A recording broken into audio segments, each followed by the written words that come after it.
keeping you informed and entertained. This is WDLC Country 95.3 and 107.7. The following is a special presentation of WDLC Sports. Country 107.7 and 1490 WDLC, in cooperation with the Port Jervis High School Athletic Department, is proud to present Raiders football. Now, the countdown to kickoff. Let's go to the field. It is Saturday, and it's time for Raider football. Good afternoon from Mahopac High School in Putnam County, New York, where today your Section 9 Class B champion, Port Jervis Raiders, at 8-2, battle the Section 1 Class B champion and undefeated Ardsley Panthers in a state quarterfinal. Alongside Tom Fagione, I'm Kevin Halpenny. Alex Hess is in our broadcast booth today as well. Andy Morales in the WDLC radio studios. Thank you for joining us for the latest edition of Port Jervis High School football, presented by Operation PJ Pride. Another Saturday afternoon game for the Raiders, another gorgeous day. Not a cloud in the sky here in Mahopac. 35 degrees now. It'll get up to 38. It is cold out there, deceivingly cold considering how bright and sunny it is. It's been 18 years since the Port Jervis High School varsity football team has been in the New York State Public High School Athletic Association's championship tournament. But they're here now, and they've arrived in dramatic fashion, following a wild come-from-behind 27-24 win over Marlboro that featured a 4th and 18 conversion pass from sophomore Brett Fuller to freshman Calvin Cruz, making his varsity debut, by the way, and then a touchdown pass from Fuller to Rob Falancia that will go down as one of the most unbelievable in radio football history. Today, Port Jervis begins in earnest to travel what they intend to be the road to Syracuse. The first stop is in Putnam County, where the Raiders will play their 5th Saturday afternoon game in 5 different counties against an Ardsley Panthers team that has risen to a position of dominance in Section 1. Ardsley whipped Byram Hills 55-27 last week on this same field to win their 2nd straight section title and complete their 2nd straight unbeaten season in sectional play. Last year, Ardsley lost to Marlboro in this very game. Your Raiders plan to make history repeat itself while they continue writing new chapters in the history of Port Jervis High School football. Our radio broadcast is presented today and every week by Operation PJ Pride. This week, we welcome aboard the Delaware Valley Youth Sports League to join a group of dedicated local businesses like attorney Matthew D. Witherow, Orange West Realty, Copperworks Mechanical and Metal Threat Industries, as well as Bonset Court Community Hospital, the Port Jervis Auto Mall, Bucky's Taxi, and Little Pediatrics. Also, Great Parker Funeral Home, IF Ritalic Insurance Agency, Masters Pest Control, and attorneys David Bavoso and Glenn Plotsky. We are scheduled for a 1 o'clock kickoff. 18 and a half minutes from now is when Port and Ardsley will tee it up. We got a lot to bring you. Tommy talks to Port head coach Damian Stryharski. Alex talked to a number of the players. Up next, we will take a look at the Witherow Law out-of-town scoreboard as we also look at our final Port Jervis Youth Football League report of the season. This is Port Jervis High School football. It's live on WDLC, presented by Operation PJ Pride. Sometimes math is hard, but it doesn't take a rocket scientist to know that a 10% increase in drug overdoses nationwide is a bad sign. It doesn't take a genius to see a problem with 72,000 Americans losing their life to a drug overdose in a single year. Use your head. Be smart. Be safe. Be sober. A message from Operation PJ Pride. Visit them on Facebook or at one of their monthly meetings to find out how you can help fight the battle against substance abuse in our community. Selling your home? Go west. Orange West. If you're serious, you wanna get it done. We're selling your home with #1. Orange West. We do it faster at Orange West. It's the formula for your success. It's dedication in what we do. It's people working hard for you. If you're serious about selling your home, go west. Orange West. Orange West. It's been 17 years since Orange West Realty was founded in Port Jervis. During that time, we've championed the cause of our town's renaissance. The rebirth of our hometown makes all of us proud. While Orange West now serves 4 counties, we know that our success was only achieved through the support and referrals of our hometown clients. And we cherish that bond. Orange West believes in our area. Thank you for believing in Orange West Realty. Orange West. Orange West. Orange West. The law office of Matthew D. Witherow is a proud sponsor of Port Jervis Sports on WDLC. After 9 years as an assistant district attorney, Matt Witherow opened his hometown office in the historic Masonic Building on Sussex Street in Port Jervis. He can help you navigate legal matters, including real estate transactions, personal injury, wills, traffic matters, and foreclosure assistance. Call for a free consultation, 856-5900 for the law office of Matthew D. Witherow. Online at port-jervis-law.com. Two things you've got to face. Cold weather is coming and kids get sick. Port Jervis native Dr. Sarah Little of Little Pediatrics will help your child get back outside playing in no time. Parents need a pediatrician they know and trust. Dr. Little was nominated Hudson Valley's 2018 Favorite Doctor of the Year. Little Pediatrics. Open Monday through Friday, Saturdays until 1. Call 845-672-3995. Little Pediatrics. 11 Orchard Street, Port Jervis. This is Port Jervis High School football on WDLC. Here we go, baby. Welcome back to the countdown to kickoff. Big shout out to Jamie Brace, hanging out here at Mahopac High School, ready to watch the Raiders. Thank you for stopping by the booth. Coach Brace, got to meet Coach back in 2014 when he was coaching these kids as youngsters. He said in an interview, Tommy, we're getting them ready for varsity. They did just that. Listen, our broadcast is coming to you on WDLC Country 95.3 and 107.7. We're also online at WDLCradio.com and on your mobile devices through the free WDLC app. You can also listen to us on TuneIn, on iHeartRadio, and on smart speakers like Amazon Echo and the Google Home device. Pretty much anywhere you have an internet connection, you can listen to Raider football. And I know they're listening to us in Texas, Tommy, the McCarthys. I know that Aldred Gilson is listening to us in Georgia. Thank you all for tuning in. We're going to start our pregame show as we always do with a look at the Witherow Law out-of-town scoreboard. Attorney Matthew D. Witherow can help guide you like a neighbor would through legal matters of real estate, personal injury, wills, and traffic. You can call him for a free consultation. He might not answer the phone right now. He's listening to the broadcast. 845-856-5900. He's online at port-jervis-law.com. Let's take a look at some of the action from last night. In the New York State Tournament, AA action, Pine Bush loses 41-7 to Shenendehowa, so the football season for the Bushmen is over. In Class C, Chester fell 19-8 to Valhalla. So the Section 9 champs in Class C are out as well. In PIAA action last night, Delaware Valley saw their season come to an end. They fell 38-7 to State College down in Hazleton, Pennsylvania. Warriors just a little overwhelmed by the talent and speed of the State College Little Lions. Elsewhere today, 3 o'clock, Cornwall starts the defense of their state championship in earnest against Queensbury. That game is at Shenendehowa. In Port Jervis's Class B bracket, last night, Section 2's Schuylerville defeated Section 10's Potsdam 28-8. So Schuylerville will play the winner of this game today. The other half of the bracket plays today as well. 3 o'clock as Section 3 Solvay takes on Section 4, and according to the New York State Sports Writer, the number 1 ranked Class B team in the state, the Shenango Forks squad. That game is at Vestal, Solvay versus Shenango Forks. And then at 3:15, it'll be Section 6's West New York Maritime against Section 5's Livonia, and that is at Brockport. Our last PJYFL report of the season is focused on the Mighty Mites. They played in the Turkey Bowl last Sunday. They started with a win, 2-0 versus Goshen, and then a couple of close losses by 1 touchdown to Kingston and Monroe Woodbury. Hats off to Coach Chris Sargente and his staff and all those youngsters, those future Raiders who completed an excellent season, some in their second year at Mighty Mites, some their first year ever playing football. Bravo, boys. You guys represented Port Jervis, your families, and the program very well at the annual Mighty Mites Turkey Bowl, and thanks to Coach Sargente for always keeping us up to date on what they're doing. And we had a great time last weekend at the PJYFL end-of-season party over at Harriet Space Park. All the coaches and volunteers cooking up food in the press box, all the families hanging out, having fun, taking pictures. It was a great time. So I want to tip my cap to everybody from President Bryce Sotelo, all the coaches and the volunteers who helped make another successful Port Jervis Youth Football League season in our town. Later on in the pregame, we're going to be talking a little bit how Port and Ardsley match up.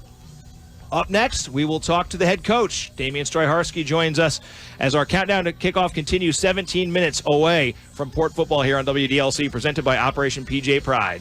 Hey, do you need a ride? Dial 845-856-3544 for Bucky's Taxi. They serve the entire tri-state area with local and long-distance taxi service. Now, whether you just need a ride to work or maybe your family needs a lift to the airport, Bucky's Taxi can get you where you need to go. Bucky's Taxi takes great pride in their transportation service. That's why they keep their cars clean and their drivers safe. The next time you need to be somewhere, call Bucky's Taxi, 845-856-3544.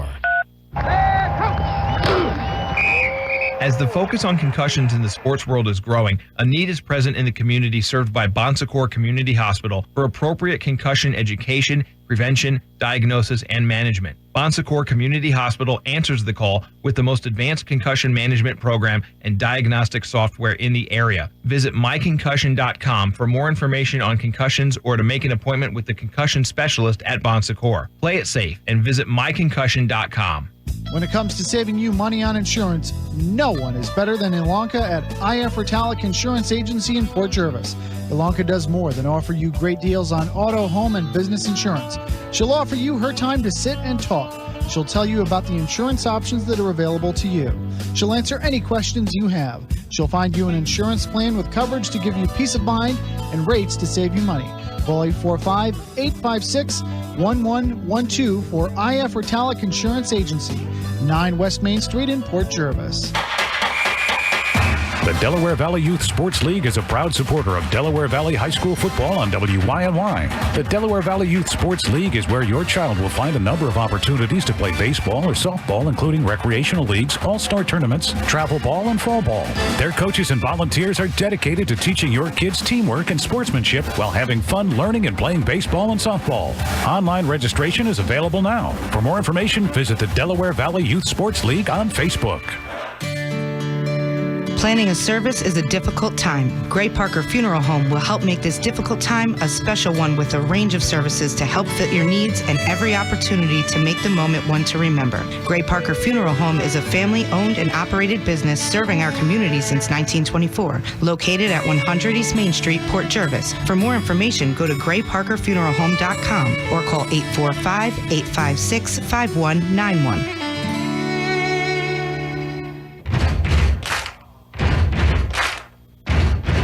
This is Port Jervis High School football on WDLC. Joining me now is head football coach Damian Friharski. Damian, we didn't get a chance to talk to you last week. First of all, congratulations on quite a victory last week. Yeah, something special. You know, it's been 18 years, and we were looking forward to it. Day one goal, be Section 9 champs, and here we are. Well, at the end of the game last week, I think everyone was either beside themselves or just jumping up and down. What was going through your mind on that last drive, the last series of that football game? I just believed my guys. Like Brett said over the radio, I knew what we could do, and we just had to do it. I mean, we definitely had, our backs against the wall. I can't say that anymore. We're fourth on the goal, and he's rolling out of the end zone, and you don't make up that play. Like Coach Piscatelli said, you don't make up that play where you roll right, spin 3 times, throw it in the air, and they catch it. But, I mean, they did it, and then as soon as we got that first down, when Calvin got that, I knew that we were going to score, and that was going to be game. Calvin, a freshman. I mean, kind of came off the bench, had to learn a few plays here and there. The boys helped him out, and, man, he really came down with the ball that time. Now, Kevin and I, we were calling the game from the press box. Rob Falancha ends up catching the 41-yard touchdown to win the game. We can't see it from the press box. Everyone says, is he down? Is he not down? That was on your sideline. What did you see? Nothing. Everyone got in my way. I'm trying to look. I don't want to be on the field. I'm trying to look. I didn't have a good angle from my perspective. I see him get up. I'm looking at the ref, though, and he's standing there in his position, kind of with the whistle still in his mouth. I'm like, he's not blowing the whistle. I see Freddie come over, kind of take Rob, said something to him, and he just goes scattering down into the end zone. All of a sudden, the ref's following. I'm like, no way. All of a sudden, he throws his hands up. I said, there it is, man. We got that. Wow, incredible. What an incredible finish to the game. Tell us a little bit about the bus ride home and this week as well.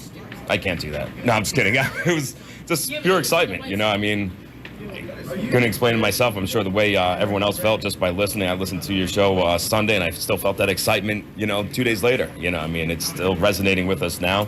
But next day we were back right over here at Mahopac, came to scout a little bit just to see what we could do. I mean, back to work now. Okay, speaking of back to work, we do have to talk about some issues. Number one being the state of Colby Elston and his leg injury. He was close, but we didn't want to push him.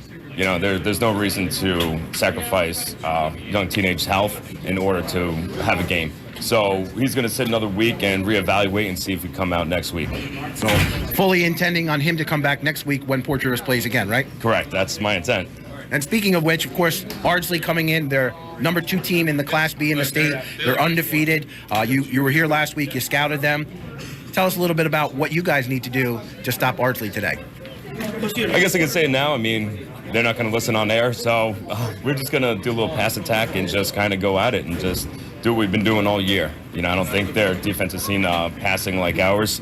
You know, we could definitely run the ball still. We have a bunch of guys who could still run, and we're just going to hit it, you know, all angles. Like I said, all year, we have weapons, and we're going to utilize them. Defensively, we know what we got to do. You know, we just got to bottle up number 6 and keep them contained, and as long as we do that, I think we can come out with a W. I know there's a bunch of guys we've seen all year that were great runners, and we contain them, so I know what we can do.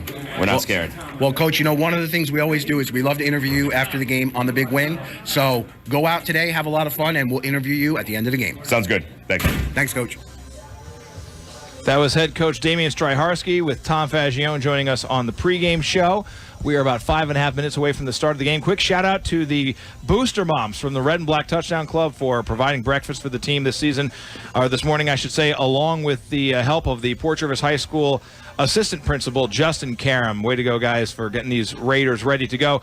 And we also want to shout out the Red and Black Booster Club sponsors, the Port Jervis Youth Football League, Yetter Insurance, Little Pediatrics, and M&T Bank, Mystic View Landscaping, Laurel Grove Florist and Greenhouse, Port Jervis Bowl, Gray Parker Funeral Home, Attorney James Hendry, Port Jervis Auto Mall, Tri-State Drywall and Acoustical, Wash on Wheels, Coles Paving, and Major League Maintenance and Landscaping. Big shout out to Gavin Bird, who's celebrating Gavin Day today. Gavin, we hope you're having a great time out there. Still to come, we're going to hear from some of the players, and we'll have the Bavoso and Plotsky keys to the game.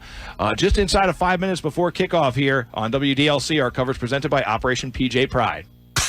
Let's face it, the cooling temps may scare away the ghosts, but it doesn't always work on a cold. Port Jervis native Dr. Sarah Little of Little Pediatrics will help your child get back outside playing in no time. Parents need a pediatrician they know and trust. Dr. Little was nominated Hudson Valley's 2018 Favorite Doctor of the Year. Little Pediatrics. Open Monday through Friday, Saturdays until 1. Call 845-672-3995. Little Pediatrics, 11 Orchard Street, Port Jervis. What is Operation PJ Pride? We are a team of people committed to reducing substance abuse and its negative impact on our community. Just like you, we're tired of the statistics and the bad news. Just like you, we want to make a change. We love our community, and we are working hard for our community to change perceptions and to change the environment around us with the shared goal of winning the battle against substance abuse. Visit us on Facebook and at our monthly meetings to find out more about Operation PJ Pride. Planning a service is a difficult time. Gray Parker Funeral Home will help make this difficult time a special one with a range of services to help fit your needs and every opportunity to make the moment one to remember. Gray Parker Funeral Home is a family-owned and operated business serving our community since 1924, located at 100 East Main Street, Port Jervis. For more information, go to grayparkerfuneralhome.com or call 845-856-5191. Selling your home? Go west. Orange West. If you're serious, you wanna get it done. We're selling your home, we're number 1. Orange West. We do it faster at Orange West. It's the formula for your success. It's dedication in what we do. It's people working hard for you. If you're serious about selling your home, go west. Orange West. Orange West. It's been 17 years since Orange West Realty was founded in Port Jervis. During that time, we've championed the cause of our town's renaissance. The rebirth of our hometown makes all of us proud. While Orange West now serves 4 counties, we know that our success was only achieved through the support and referrals of our hometown clients. And we cherish that bond. Orange West believes in our area. Thank you for believing in Orange West Realty. Orange West, Orange West. This is Port Jervis High School football on Country 107.7 and 1490 WDLC. The clock says we are inside of 2 minutes before kickoff. They have not yet had the coin toss or the captains from the teams hit the field, but they're actually going to play the national anthem right now, so we're going to send it back to the studio for another commercial break. When we get back, we'll get you ready for Port and Ardsley. You're listening to live coverage here on WDLC, presented by Operation PJ Pride. Auto Mall is home to Chrysler, Dodge, Jeep, and Ram trucks. Their pre-owned superstore is loaded with hundreds of great cars for you to choose from, as low as $5,900. Credit is never an issue. If you need a car, Rico and his sales team will do whatever it takes to get you into a car that's right for you. Get to the pre-owned superstore at the Port Jervis Auto Mall now on Kingston Avenue and online at portjervisautomall.com.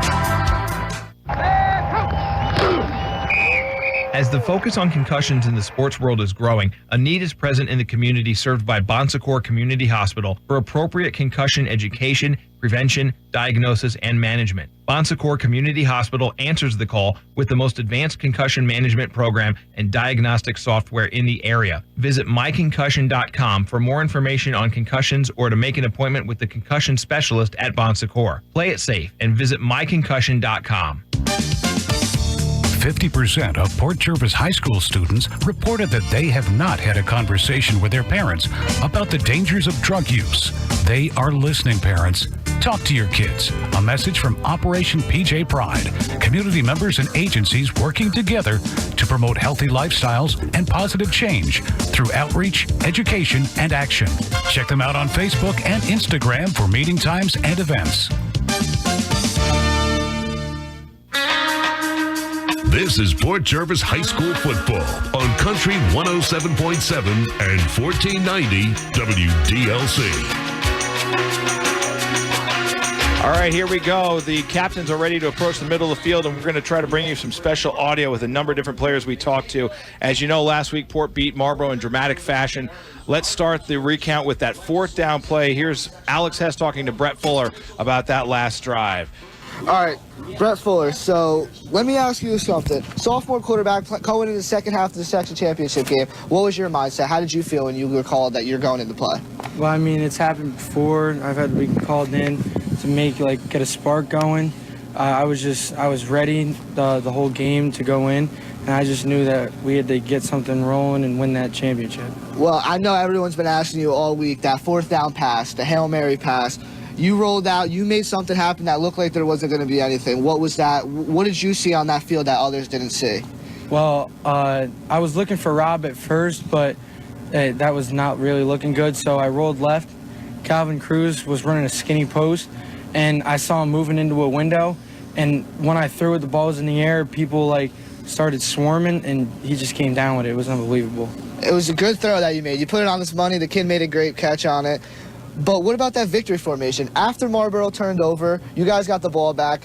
The coach is telling you victory formation. How is it feeling in your stomach? How's it feeling in your eyes that all you have to do is take a knee and walk off the field as champions? I was just ready to take that knee and then just celebrate my team. Congratulations. I can't wait to see what you do tonight. Thank you and good luck. Thanks. You're a good kid. That's Brett Fuller joining Alex Hess, and of course he completed the pass to Calvin Cruz. We want to know how Richard Cruz, his brother, felt about watching that pass happen right in front of him. I'm here with Richard Cruz. Cruz, I just got a couple questions. What did you feel when your brother caught that catch on fourth down? You know, a little brother coming up to play varsity, making a huge catch. I know you had to be happy for him, proud for him. But what was your thoughts? How did you feel after it? It was very exciting. Seeing my brother coming up for his first varsity game, making plays already. It was very exciting. That's great. What about the third down? Third down, you guys just scored. They're Marlboro's last chance for them to win a section title. You make a huge third down deflection on it. The ball was thrown your way. It was one-on-one coverage. What did you think on that play, what you wanted to do? I just wanted to make a play on the ball. I really wasn't planning on trying to intercept the ball or anything like that. You just wanted to make a play. Yeah, you just wanted to stop it. Listen, I hope you have a great game today. Thank you for talking with me. Good luck. Thank you. And of course, you know that Rob Falancia made the touchdown catch that provided the winning margin. But how about this, Freddie Blue helping him out? Freddie Blue actually told Rob that he wasn't down. I was running, I saw Rob roll over top of the guy. I realized that his legs never went down. I went up to Rob, I grabbed him, I was like, get up, we're going to the end zone. And we just run, and we see the ref put up the touchdown, and we were just super excited from there. We will hear more player audio throughout our broadcast, but we are ready for kickoff. So that concludes our countdown to kickoff. We'll bring you the Bavoso and Plotsky keys to the game shortly here after Tom Fagione will give us the keys to the game. But first, Port's going to kick it away to Ardsley. Jalen Osborne and Preston Wachtel are back deep to receive for Ardsley as Liam Tomasi, the senior kicker, has it teed up at the Raider 40, and from the left to right, the Raiders will kick it away. The right hand is up for Tomasi. He surveys the return team for the Ardsley Panthers. The Raiders in their road whites, ready to go. Here's Tomasi's kick. It's high. It's end over end. It's fielded by Wachtel at the 10-yard line. He's across the 15 to the 20. Great coverage, or great blocking in front of him. He goes to the 25, and he's brought down by Gage Almick, and also in on the tackle for the Raiders, Nate Chambers. And so we'll see. Actually, was that Gabe? I think that was Gabe Parker. Was that Nate or was that Gabe out there? Also, Tomasi on the tackle as well. He likes to mix things up as the kicker. He's in on pretty much every hit. So we'll see Ardsley on offense first from their own 27-yard line. They will go right to left in the first quarter. Our first quarter is sponsored by Masters Pest Control. The Panthers in the home blues. Numerals are in yellow, outlined in white. White helmets with the single blue A and the the blue stripe, I should say, over the top of the helmet. Raiders in their black matte finish helmets. Port in script red, outlined in white. First down and an offset I formation look for the Ardsley Panthers. Jalen Osborne, who rolled up over 300 yards, will get the call on first down. Big hole up the middle. He's still going, and it'll be Cooper Hosan who rips him down at the 34-yard line. A huge gain on first down for Jalen Osborne. Kevin, we had a very truncated pregame show here as the game started just before 1 o'clock. And one of the keys to today's game, of course, for Port Jervis is to stop the running attack of Ardsley. And that running attack is spearheaded by that ball carrier right there, and that's Jalen Osborne. From the far side hash mark, the Panthers will snap it. Again, offset I formation, 2nd and 2. The snap is fumbled. They get it to Osborne. Osborne is met by McElroy and company and brought down. A loss on the play as McElroy and Tyshawn Featherstone bring Jalen Osborne down. And just like that, it's third down now for Ardsley, and Port Jervis has to do that. Every time Osborne gets the ball, they have to collapse on him and bring him down. They give him a yard. Well, they're very lucky yard. 3rd and 1. So Tommy was mentioning the keys to the game. They're brought to you by Bavoso and Plotsky, your local neighborhood law firm. They want to remind you that they service all of their community's legal needs. So if you should ever need anything, please call David Bavoso or Glenn Plotsky at 845-856-4444. 3rd and short. Full house backfield. Fumble. The ball's on the ground, and Mantini's able to cover it. It'll be 4th down, though. A second fumbled snap on the possession there for the Panthers. The clock will roll here as the ball is tumbling loose as we go inside of 10.5 to play, and Ardsley's going to have to punt. What a break for the Raiders, Tommy, on 3rd and short. Second botched exchange between their center and their quarterback. Well, those are the kind of things that, if it starts early on like that, can be a big problem for Ardsley here today. And Port Jervis, boy, they were so close to picking that ball up. Forces Ardsley now 3 and out on the punt. Their quarterback is also their punter. That's Luke Mantini, one of the captains. High snap. He gets it. Kick is away. It's short, but it's end over end. High end over end kick will take a Raider roll out of bounds at the Ardsley 46-yard line. And with 9:56 to go in our first quarter, Port Jervis will have fantastic field position for their first possession. Our first quarter, by the way, brought to you by Masters Pest Control. A Masters Pest Control protection program can greatly reduce the risk of insects nesting on or invading into your home, and their services are warranted. Visit masterspestcontrol.com today and get the bugs out tomorrow. So, Tommy, we'll see the Raider offense for the first time today, starting with the football in Ardsley territory. Great spot for the Raiders to start, and they'll snap from the far side hash mark. They will go left to right in our first quarter. A lot of deliberation on this first huddle. They break the huddle, and of course, Colby Elston out today, so we'll see who picks up the slack in the backfield. No play clock on the field. Fuller out of the shotgun. Will take the snap with 2 in the slot and 2 out wide. Man in motion is Falancia coming from the far side to the near side. Deliberation. Conklin snaps the ball to Fuller, belt high. He pump fakes. He throws deep. He wants Calvin Cruz, and it's incomplete. With a defender in his face, no flag. Defending the pass for the Panthers is Ryan Phelan, and it's going to be second down coming. Total face guard on there as Cruz goes up for it. Cruz had a big catch last week, Kevin, didn't he? Just a bit. It was a tremendous, unbelievable 4th down and 22 catch on basically what was a Hail Mary from Fuller. Just a very exciting play that led to an even more exciting touchdown. Now they'll send Cruz back out into the slot on the far side of the field, and again from the shotgun, the Raiders work left to right. Fuller takes the snap, gives it to Cawthon. Cawthon slips up the middle, has a hole inside the 45. Ball's loose. Who's got it? Ardsley says they have it. Nope, they're going to say, I think he's down on the ground, Kevin. Oh, wow. So he's down by contact before the ball comes out. Big break for the Raiders. They're going to give him 2, and it's third down. They'll move it all the way to the Ardsley 43-yard line. So both teams a little jittery here, Kevin. This, big game here. A lot at stake, of course. And both teams with some early miscues. And both teams got to settle it down. Raiders need the 36 of Ardsley. They go left to right in a scoreless ball game early. Out of the shotgun, Fuller. Straight drop back. Here comes the pressure. He steps up. Brett's going to take it himself. He cuts back to the 40. Still going. Trying to make his way to the 41 or 42-yard line. He's very close to the sticks. He needed the 36. I should have said he was at the 37 or 36. And it's going to depend on the official spot of the ball. And I think it's going to be a rough spot. It's at the 37. He's going to be a yard shy. 4th and a yard. So Fuller will give him 6, and the Raiders on a 4th and short at the Ardsley 37. I don't think there's much of a deliberation here, Tommy. This is go-for-it territory. Absolutely.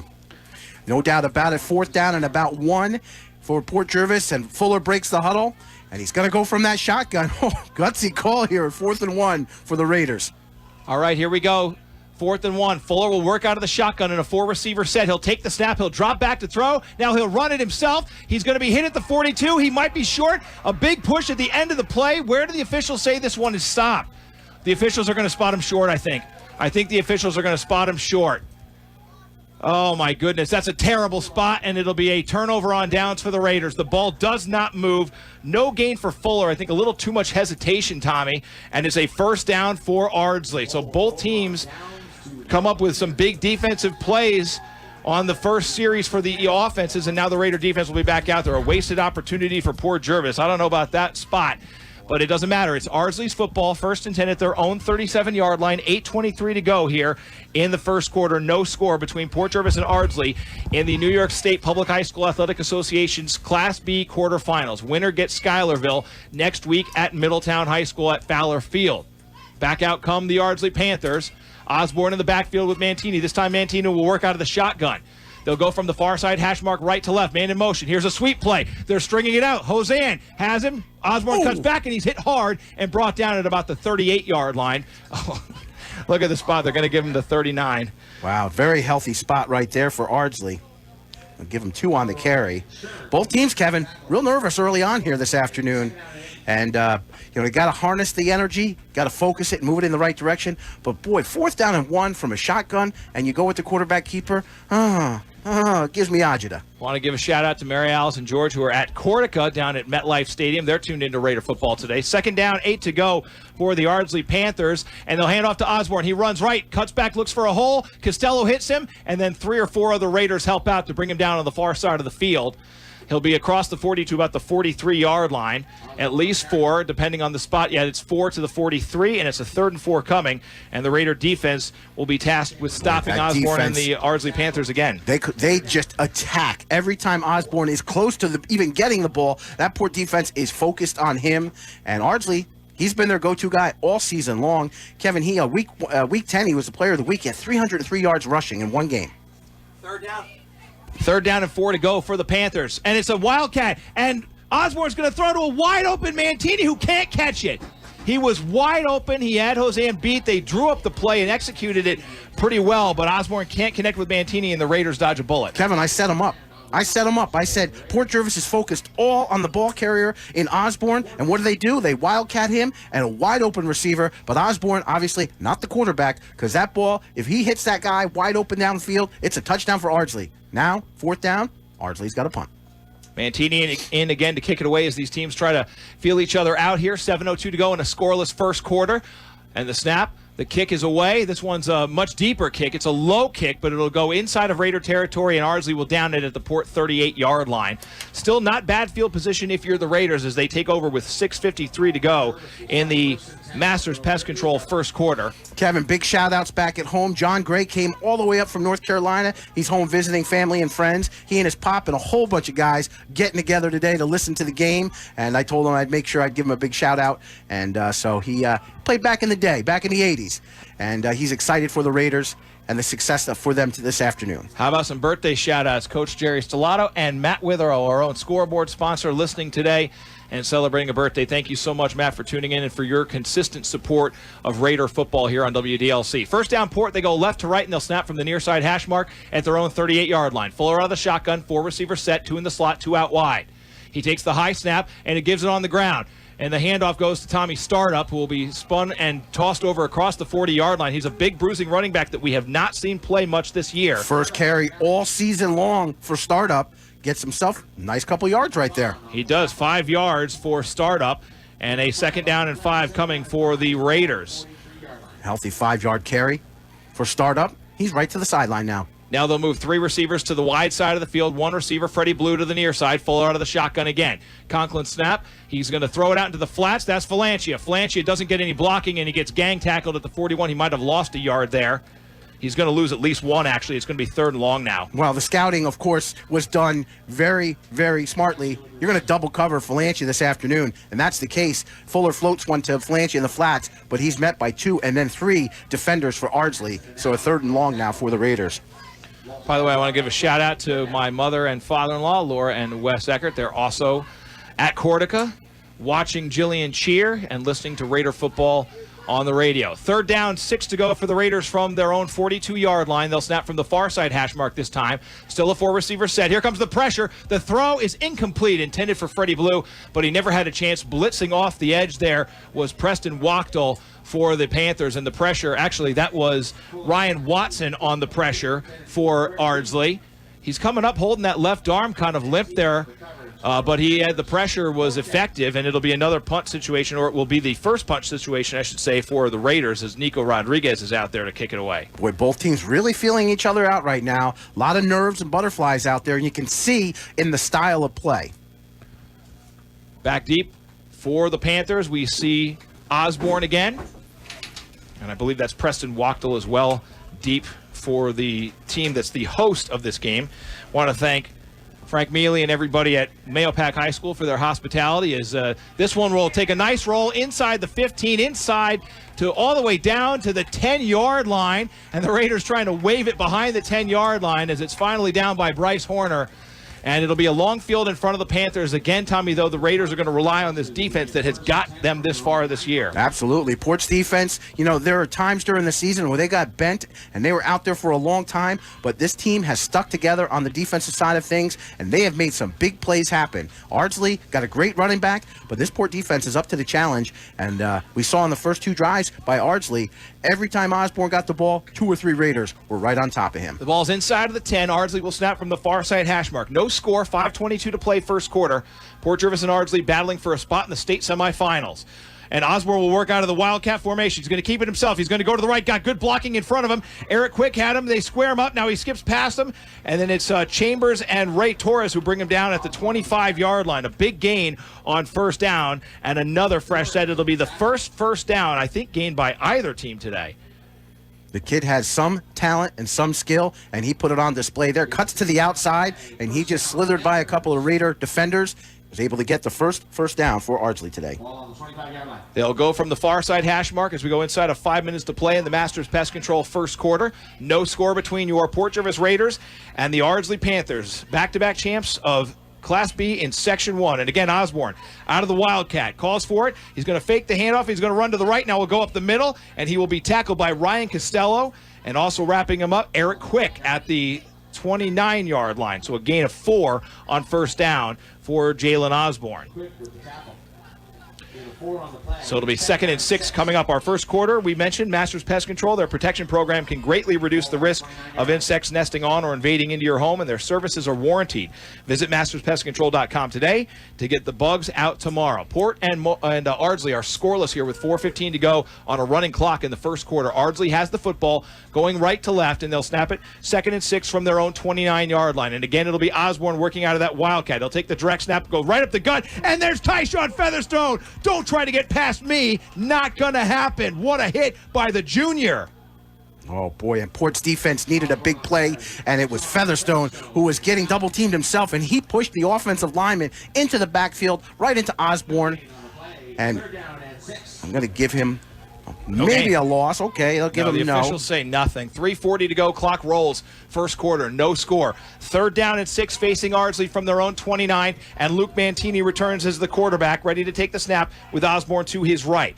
He calls for it. He gets the snap chest high, gives it to Osborne. Osborne slips the first tackle, still going and wrapped up. Nice job on the team tackling Eric Quick and Ray Torres stop Jalen Osborne. The Raiders defense, Tommy, they are doing a great job so far containing Osborne. Only one play of double-digit yards for Osborne so far. You know, Osborne has 38 yards on the ground in this first quarter.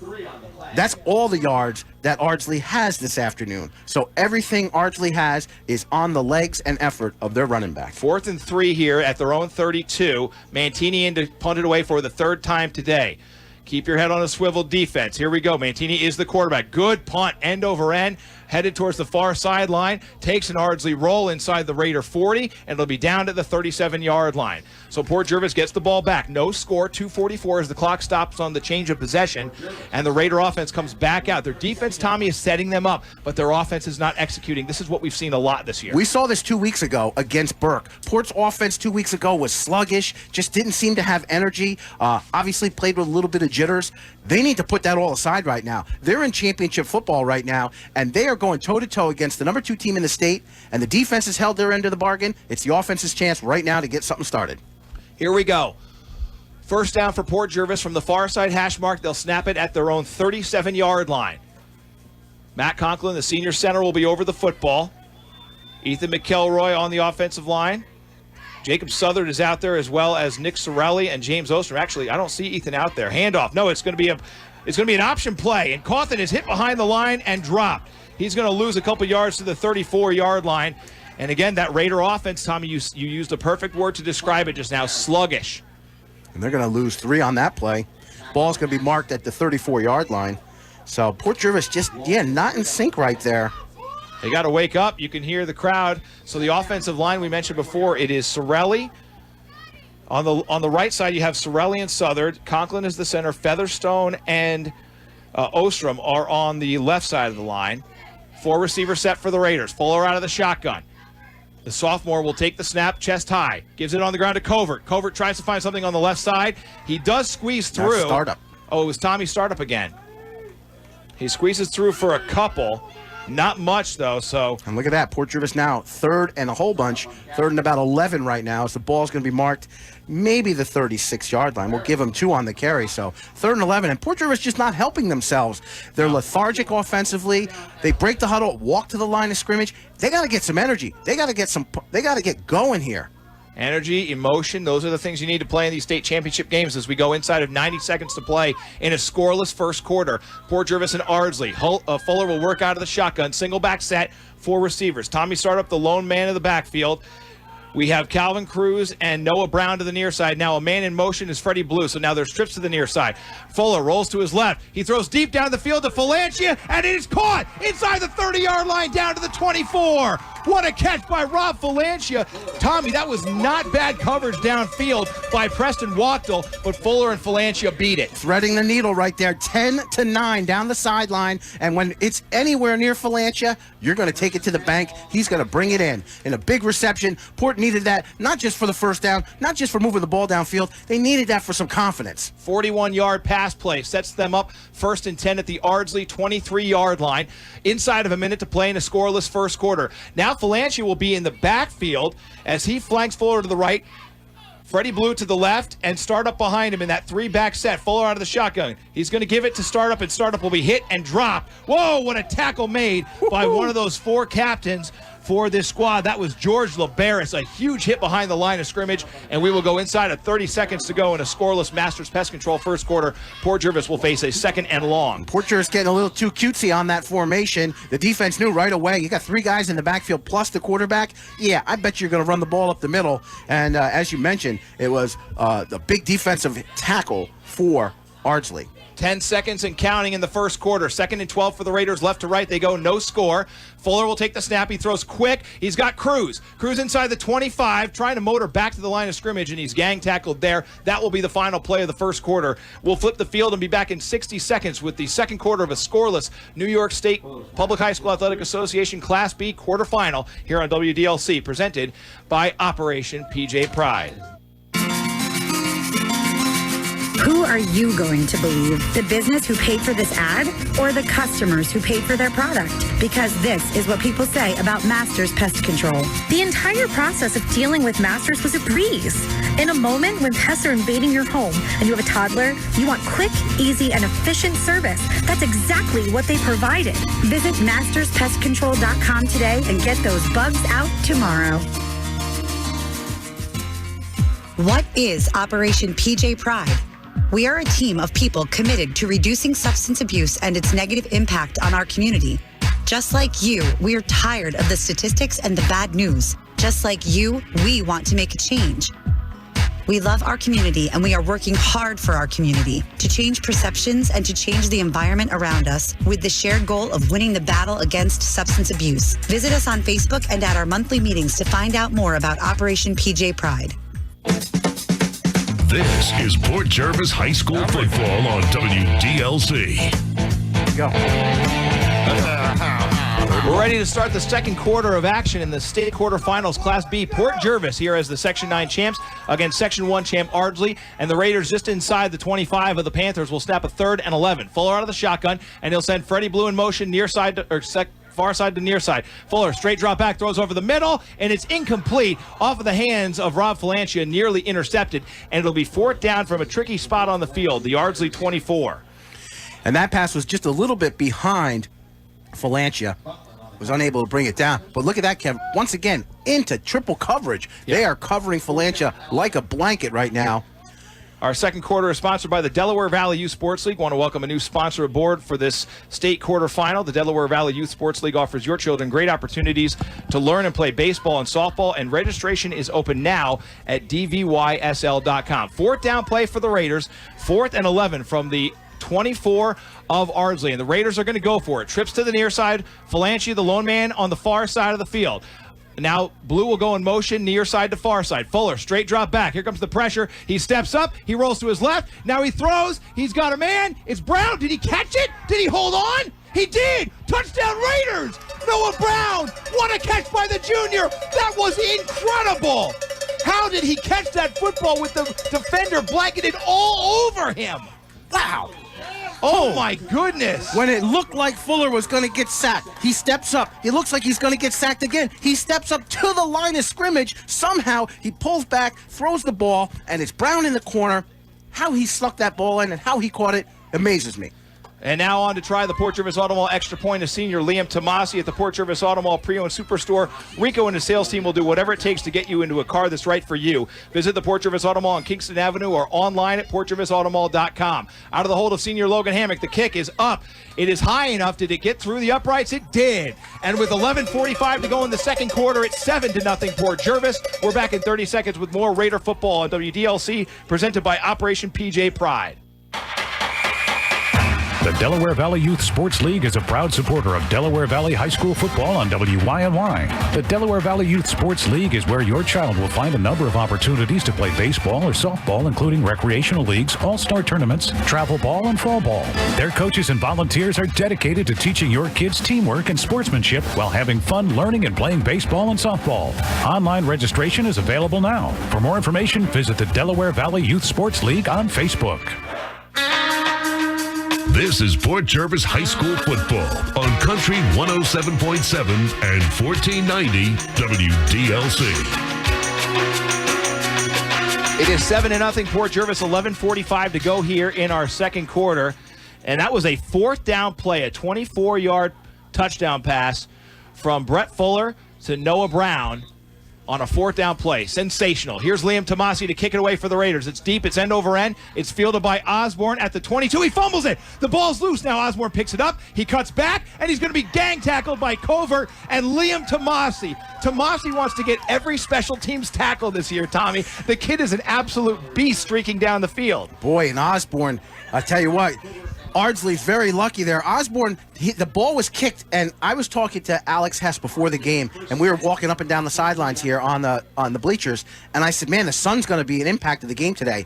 And Osborne, that ball was in the sun. He didn't know where it was, but I tell you what, Tomasi knew exactly where it was, and he made a big hit on the play. We'll have the Buc-ee's taxi drive summary for you in just a moment, but now Ardsley is ready to snap the ball here. 1st and 10.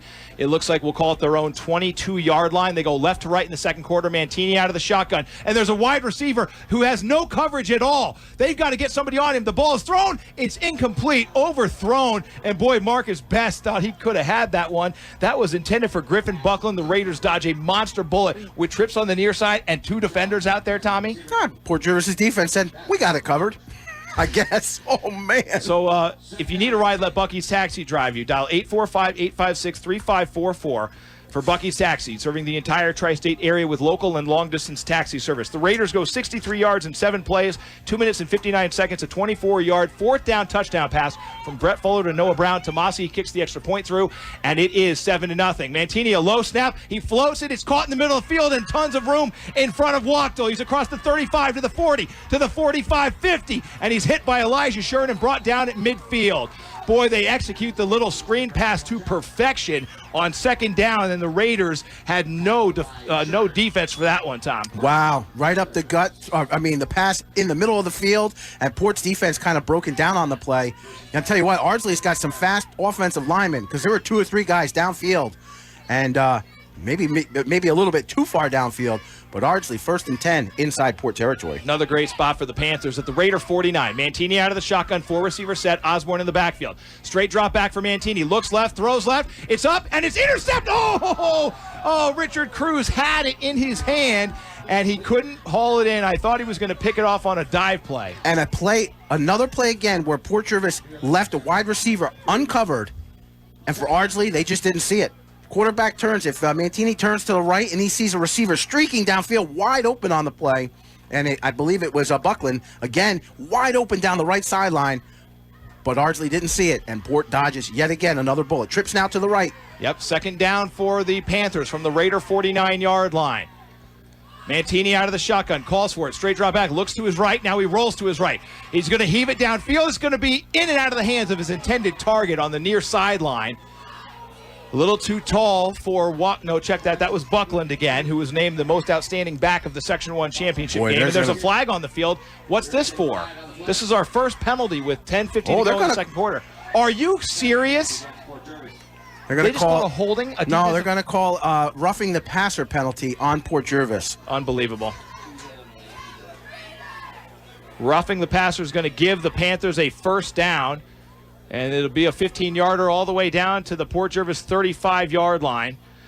That is a bad break for Port, but their defense is going to have to suck it up and get back. Big mistake for Port Jervis. Quarterback's being flushed out of the pocket. I know you're a hungry defender. You want to take him down. When he throws a ball like that and he's floating towards the sideline, got a hands off. And Ardsley, boy, they get a great opportunity now. 1st and 10 at the Port 34-yard line. Left to right, the Panthers go 7-0 Port. 10:50 to go in the second quarter. Bad snap again. Mantini will keep it himself. Good blocking in front of him. He's to the 30. He's to the 25, and Ryan Costello throws him out of bounds. You got to be careful there. He was well out of bounds when he was brought down, and it'll be a 2nd down and short coming for the Panthers. And Panthers playing with a little bit of confidence right now.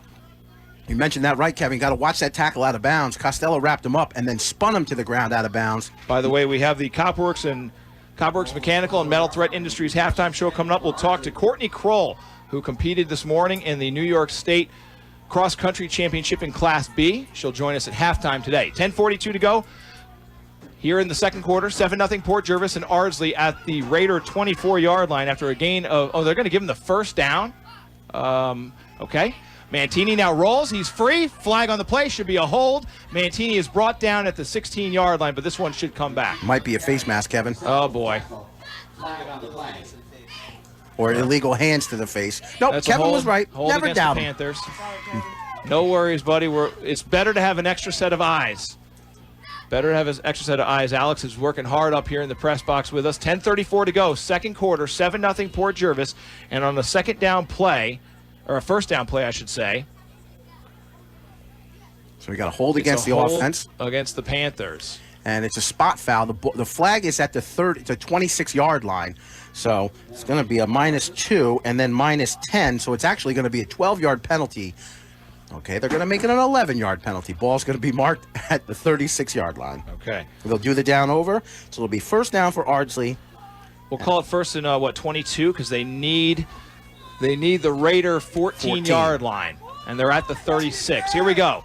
Oh, back under center goes Mantini. Osborne deep in the backfield. Left to right, the Panthers go 7-0 Raiders. He's going to pitch it deep to Osborne. He'll sweep it left. Looking for a hole. Still sweeping to the 20. He's hit and brought down. Nice ankle tackle made inside the 30-yard line. I think it was Elijah Shern who hit him.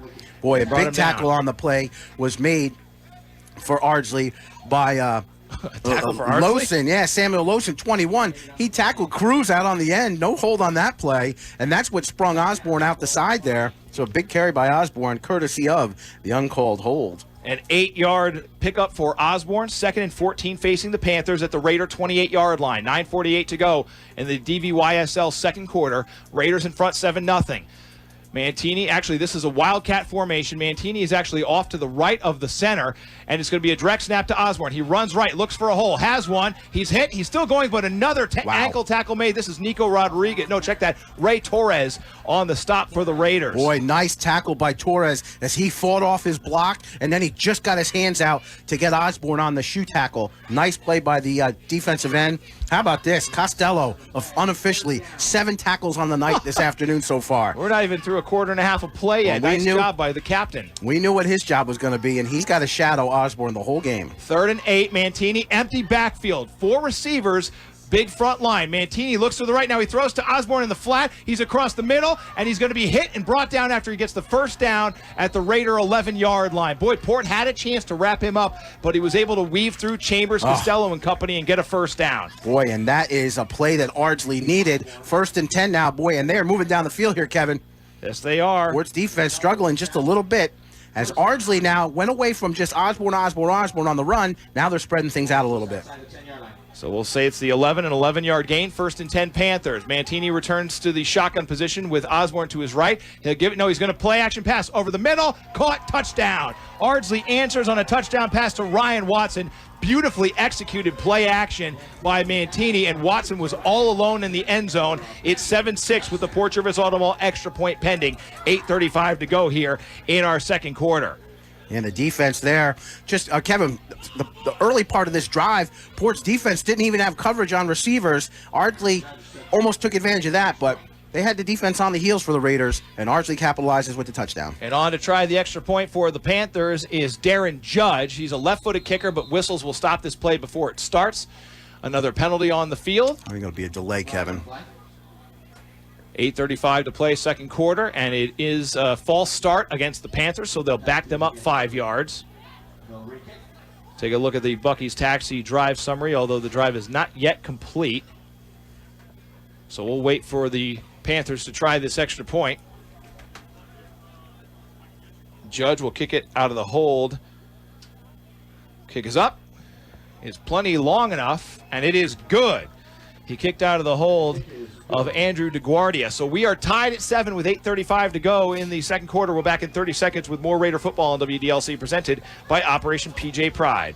Hi, this is David Bavoso from Bavoso & Plasky, your local neighborhood law firm. And we wanted to remind you that Bavoso & Plasky services all of our community's legal needs, ranging from family and criminal matters to real estate and estate planning and probate services. So if you should ever need anything, please call either myself or Glenn Plasky at 845-856-4444. Have a great day.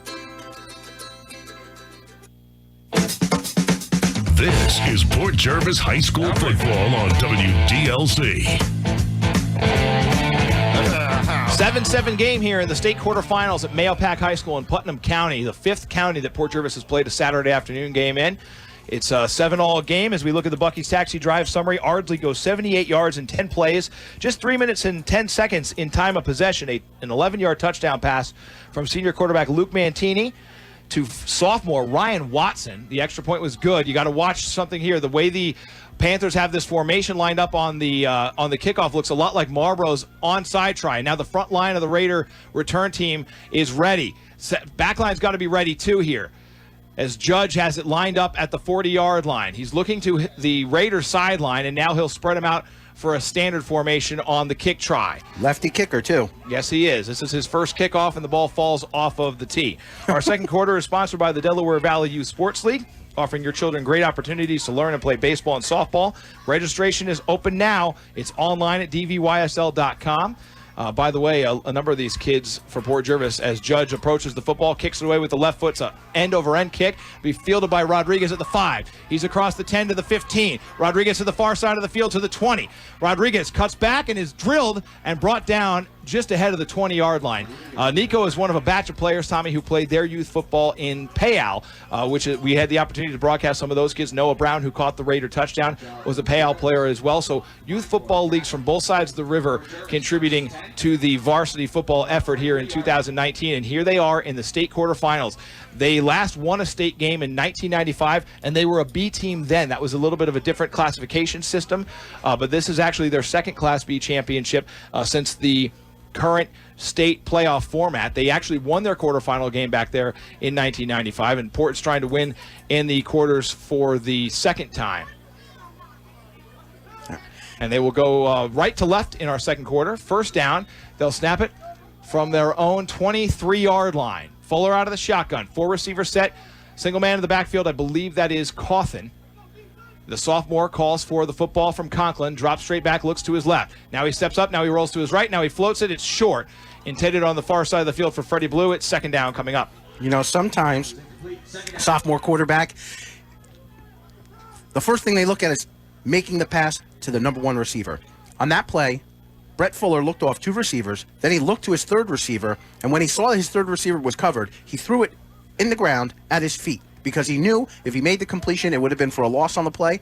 That's some poise from a sophomore quarterback. Second down coming for the Raiders from the far side hash mark. They go right to left in the second quarter. We are tied at 7 with 8:18 to go before the Copperworks Mechanical and Metal Threat Industries halftime show. Again, Fuller out of the shotgun. 4 receiver set, handoff up the gut. Big hole for the Raiders. That's Tommy Startup. He's across the 25, and he's finally stopped at about the 27 or 28-yard line. Healthy gain on second down for Port Jervis. Boy, Startup's like a mini Elston out there, isn't he? And that's what they need. They are missing their starting running back, Colby Elston, who was hurt in the first play of the Marlboro game. We're inside of 8 minutes. The clock rolls here in the second quarter. Port and Ardsley tied at 7 in the quarterfinals of the New York State Public High School Athletic Association's Class B state tournament. Winner gets Schuylerville next week at Middletown's Fowler Field. Out of the shotgun goes Fuller. It's Covert in the backfield. No, check that. That's Startup again in the backfield with him. 2 receivers on the near side are Brown and Cruz, and a timeout is called, and it is Port Jervis who calls it. We'll take one with them. 7:37 to go before halftime, and we are tied at 7. More coverage of Raider football after this on WDLC, presented by Operation PJ Pride. Planning a service is a difficult time. Gray Parker Funeral Home will help make this difficult time a special one with a range of services to help fit your needs and every opportunity to make the moment one to remember. Gray Parker Funeral Home is a family-owned and operated business serving our community since 1924, located at 100 East Main Street, Port Jervis. For more information, go to grayparkerfuneralhome.com or call 845-856-5191.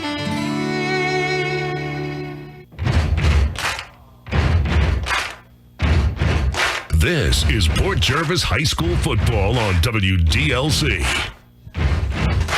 I'm nervous.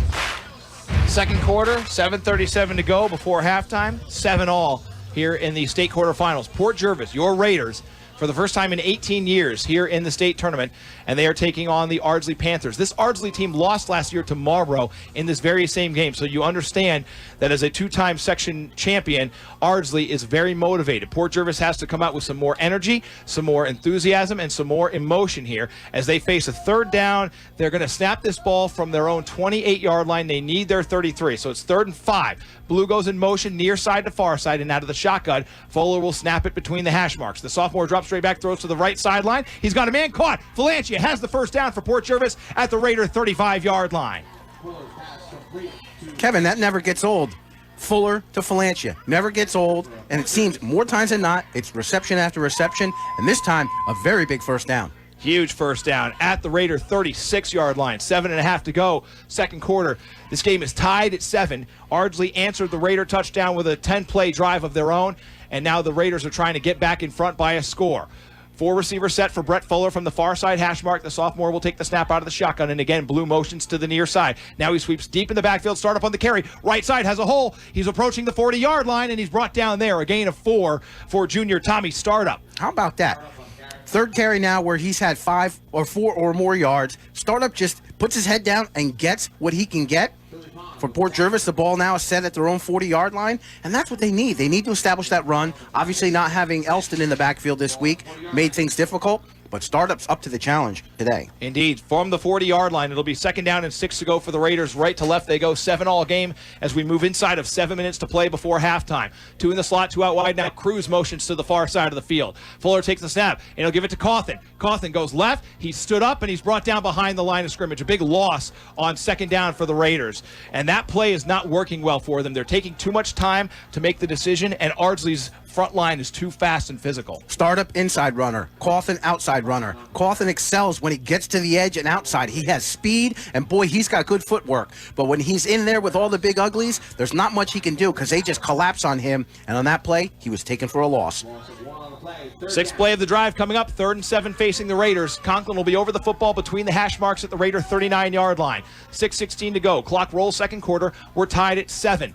Trips to the far side, Noah Brown to the near side. Fuller will take the snap as Valencia motions shortly. Fuller looks to his left, steps up into the pocket. He's going to keep it himself. He's over the 40 to about the 43 before he is brought down. And the tackle made on that play by Kyle Matson. Boy, he took a big hit on that play. And Port's very deliberate right now. They're going to go for it here, Kevin, on 4th? No. Here comes Nico and the punt squad. Yeah, it's a 4-yard gain on 3rd down. Sets up a 4th and 3. Coach Stryharski and Stellato, they're not going to take any chances here. Clock moves 5:40 and counting here in the 2nd quarter. We're tied at 7. We have the Copperworks Mechanical halftime show coming up for you. Courtney Kroll, the junior distance runner for the Raiders, will join us at halftime. By now, her race is probably done. It started at 11:30. And it'll be a conversation that we had with her yesterday. So it's a little, I think we talked to her on Thursday. So it's a little dated, but here's the kick from Nico Rodriguez. It's a nice punt. It's going to go it's going to go out of bounds at about the 36-yard line. The officials say the 36, I believe. And with 5:13 to go, our clock stops on the change of possession. And the Raiders defense will go back out again with the task to stop Ardsley. Remember, the last time the Raider defense was out there, they were staring at Ardsley moving down the field and taking advantage of Port's miscues on defense, and it ended up with Ardsley's first touchdown this afternoon. Both teams have 7-7. Kevin, this is what you want in championship football. It is, and I got to give a big shout out to all the Raider faithful who made the trip hour and 20 minutes from Port Jervis to Mahopac today. They are out in full force here at Mahopac High School. Neutral site game, although this is the field that Ardsley played on last week when they stomped Byram Hills. They were able to run up Jalen Osborne on his own over 300 yards of offense and 6 touchdowns. So far, they've kept him out of the end zone. 5:13 to go, 2nd quarter. 7 all. Mantini out of the shotgun and Osborne to his right. Trips to the near side. Check that. 2 receivers to the near side, 1 to the far side. Handoff. No, it's going to be Mantini. What a fake. Amick hits him first, and then quick finishes the tackle at the 40-yard line. Beautiful play fake by Luke Mantini. You know what? That's a great play fake. James Ostrom out there did a great thing, though. He tackled the running back who didn't have the ball because that's what Port's going to do. Every time Osborne's on the field, they're going to go after him. How about that? Healthy mark for Ardsley. 5-yard pickup. 2nd and 5 coming for the Panthers. 4:48 clock moving in the 2nd quarter. 7 all in a hotly contested Class B quarterfinal game between the Section 1 champs, Ardsley. They have not lost a game yet this year. And your Section 9 champs, Port Jervis, 8 wins and 2 losses. Mantini out of the shotgun, sends Osborne in motion, gives it to him. He'll sweep to the left side. He cuts up the middle, has a hole. He skips past Chambers across the 50, and he's brought down. That might have been a touchdown-saving tackle made. Was that Amick? Gage Amick with a huge tackle at the Raider 46-yard line. The way that Jalen Osborne was cutting through the Port Jervis defense, I feel pretty confident saying that Gage just saved 6. Boy, Osborne has great footwork and what vision on the field. That play was going to the left. He ended up cutting back to the right. And as you mentioned, Amick with the touchdown-saving tackle at the 46-yard line. But Osborne is some talent in the backfield. 1st down, Panthers at the Raider 46. Left to right they go from the near side hash mark. Mantini takes the snap out of the shotgun. Trips to the near side. He looks to the left, though. He's got a wide-open Wachtel who dropped it. It's an incomplete pass. He was open there on that little slant pattern, Tommy, but they just couldn't connect. It'll be 2nd down. Good coverage on that. That would be one of those quick passes. Port used to throw those passes early in the season. Quick little look-in pass, and that's almost a no-brainer. But he was looking downfield before he had the ball. So it's 2nd and 10 now for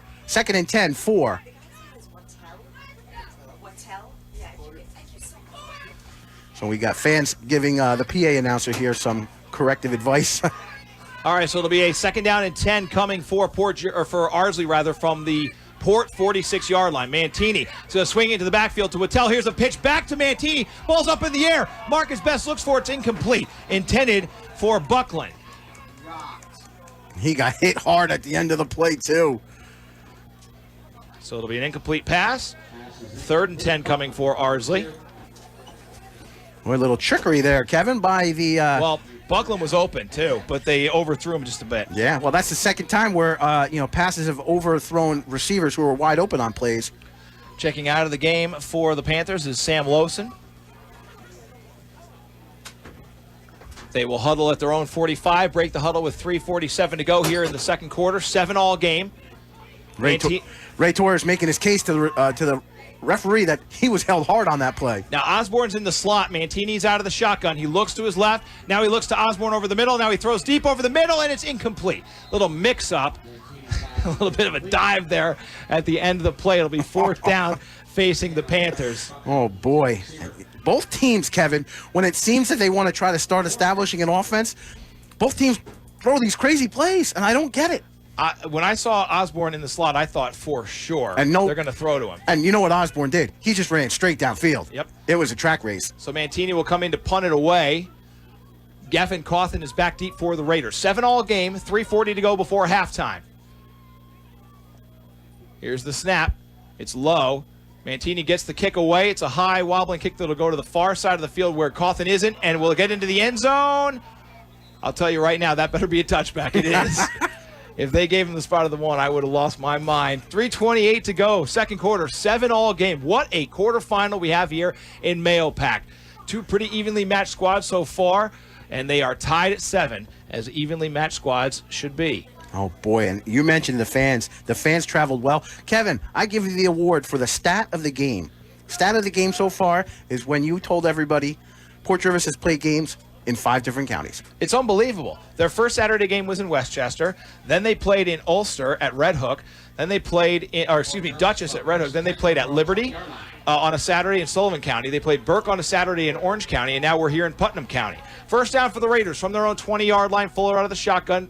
Startup with him in the backfield, trips to the near side. The sophomore takes it. He'll give it to Startup. He'll run right. He'll be hit. He'll lose the ball. Oh, no. Ardsley's got it. A fumble on the play, and the Panthers turn the Raiders over. The first turnover on the game could be disastrous for Port Jervis. And there's a bit of a scrum at the end of the play. The officials signal it. It's a first down for Ardsley. And the Raiders turn it over at the worst possible time. You just got the ball back on a punt. 3 and change before halftime. You keep the ball. Maybe try to put some points on the board. Don't give the ball back to this dangerous offense, and they do it immediately. Oh, boy. And 1st and 10 for Ardsley at the Port Jervis 22-yard line. Oh, what a terrible thing to happen for Port Jervis. So Panthers take back over at the Raider 22-yard line with 3:19 to go in the second quarter. Our second quarter is sponsored by the Delaware Valley Youth Sports League. Osborne working out of the Wildcat formation. Low snap. He's going to keep it himself, and he'll run right. And he's going to be squared up, and he's going to be brought down. Nope, he gets past the first tackler. Sherman tries to bring him down, and then bringing him down is Tyshawn Featherstone. Big hit by the junior Featherstone. They string him out to the 20. Please tell me they're not giving him the 19. What an effort there by the Raider defense to string that one out. Kevin, the bearer of bad news, they're giving him the 19, my friend. So 3. Okay. Second down, 7 coming for the Ardsley Panthers inside of 3 minutes to play in the second quarter. We have Courtney Kroll joining us on the Copperworks Mechanical and Metal Thread Industries halftime show. From the near side hash mark, Ardsley will snap it. Left to right they go. And again, Osborne will be out of the Wildcat with James Liberis in the backfield with him. He'll take the snap directly. He'll fake it to Liberis. No, they'll give it to Liberis and Ostrom. Oh, no, Liberis is still going. They've got to get him down as he tries to stiff arm past tacklers. And ultimately, he's brought down on the far side of the field. That's Nate Chambers and Ray Torres. His first contact was made by Ostrom, but he was able to get past them. A loss on the play. They're going to put the ball back to the 21-yard line. So loss of 2 on the play.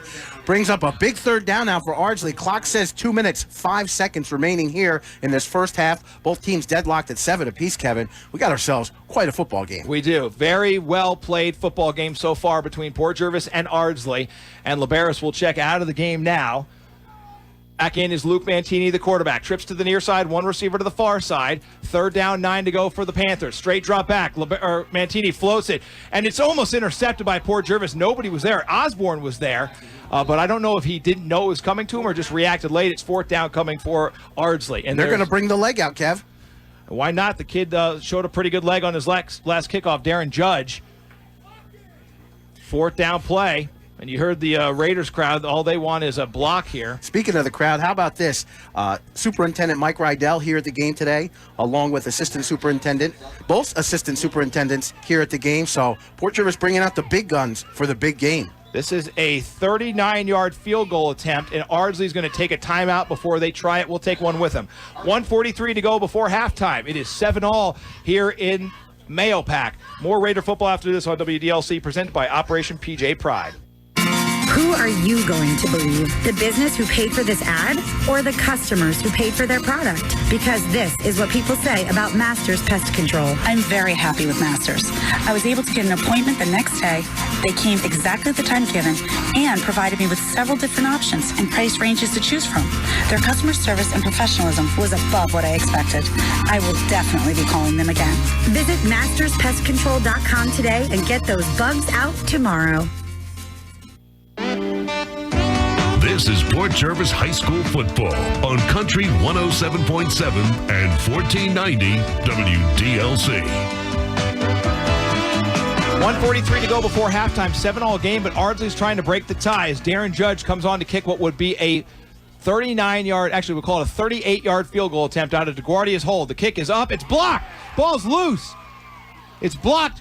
Elijah Shern has it to the 25, to the 30-yard line. And he's brought down as he pitches it to Richard Cruz, who's brought down at the 36. Ray Torres is like, what are you doing? What are you doing, Elijah? That was so dangerous. But the Raider defense comes up big again, and the clock needs to stop. It's rolling right now. Not sure about that. Clock continues to roll. $1:30 to go and counting here in the second quarter. On the change of possession, I believe the clock should stop, but it's moving here. Holy cow, they're going to have to add at least 20 seconds here as this clock continues to tick. They got to stop that clock. And they have not made an effort to stop it yet. $1:15 and counting. Clock rolls here as Port Jervis will take over at their own 33-yard line. The clock This is outrageous. So minute 11 on the clock now. I think they're going to add something to it. So Port Jervis's offense, Tommy, gets another crack after the blocked field goal. Well, Tommy, you got what you hoped for. They tried the field goal, and they didn't make it. Here's Fuller out of the shotgun, and no effort to add time to the clock. This is a disgrace. 4 receivers set for the Raiders. They'll send Falangia in motion to the near side. From the near side hash mark, they'll snap it. Here comes Fuller. He throws it deep. He's got Calvin Cruz. He caught it. 30, 25, 20, 15, 10, 5, and he's brought down to the 4-yard line. Freshman Calvin Cruz all the way down to the 4-yard line with 1:01 to go. The Raiders say, we don't need the 34 extra seconds, ref. We'll just get down the field right now. What a throw by Brett Fuller. Now, the officials are at midfield. Are they going to bring the teams back? Oh, no. They're going to say they want to add clock time back, and they're going to there's a flag. There's a flag on the far side of the field at the Port Jervis 30-yard line. Well, one thing I noticed on that play, Rob Falangia was moving forward. They called Falangia for motion. Yep. You can't do that, man. You just can't do that, erasing a huge play. And with 1:01 to go before halftime, the Raiders are going to be backed up now on a beautiful pass and catch from Fuller to Cruz that will not count because of illegal motion, because Rob, I think, took a step forward, and that's what he got flagged on. The terrible thing is that the referees made the first mistake by letting the clock run down the way they did. It was negated by a great play that Port Jervis made. However, the illegal shift, oh, man. So the ball's going to be moved back. It'll be first down for Port Jervis at the Ardsley 27-yard line. That's their own 20. We'll call it their own 28. I'm sorry, Tommy. the Port Jervis 28. So it's first down and 15 for Port Jervis. 1:01 to go in the game. The Raiders need to shake this off. Trips to the far side.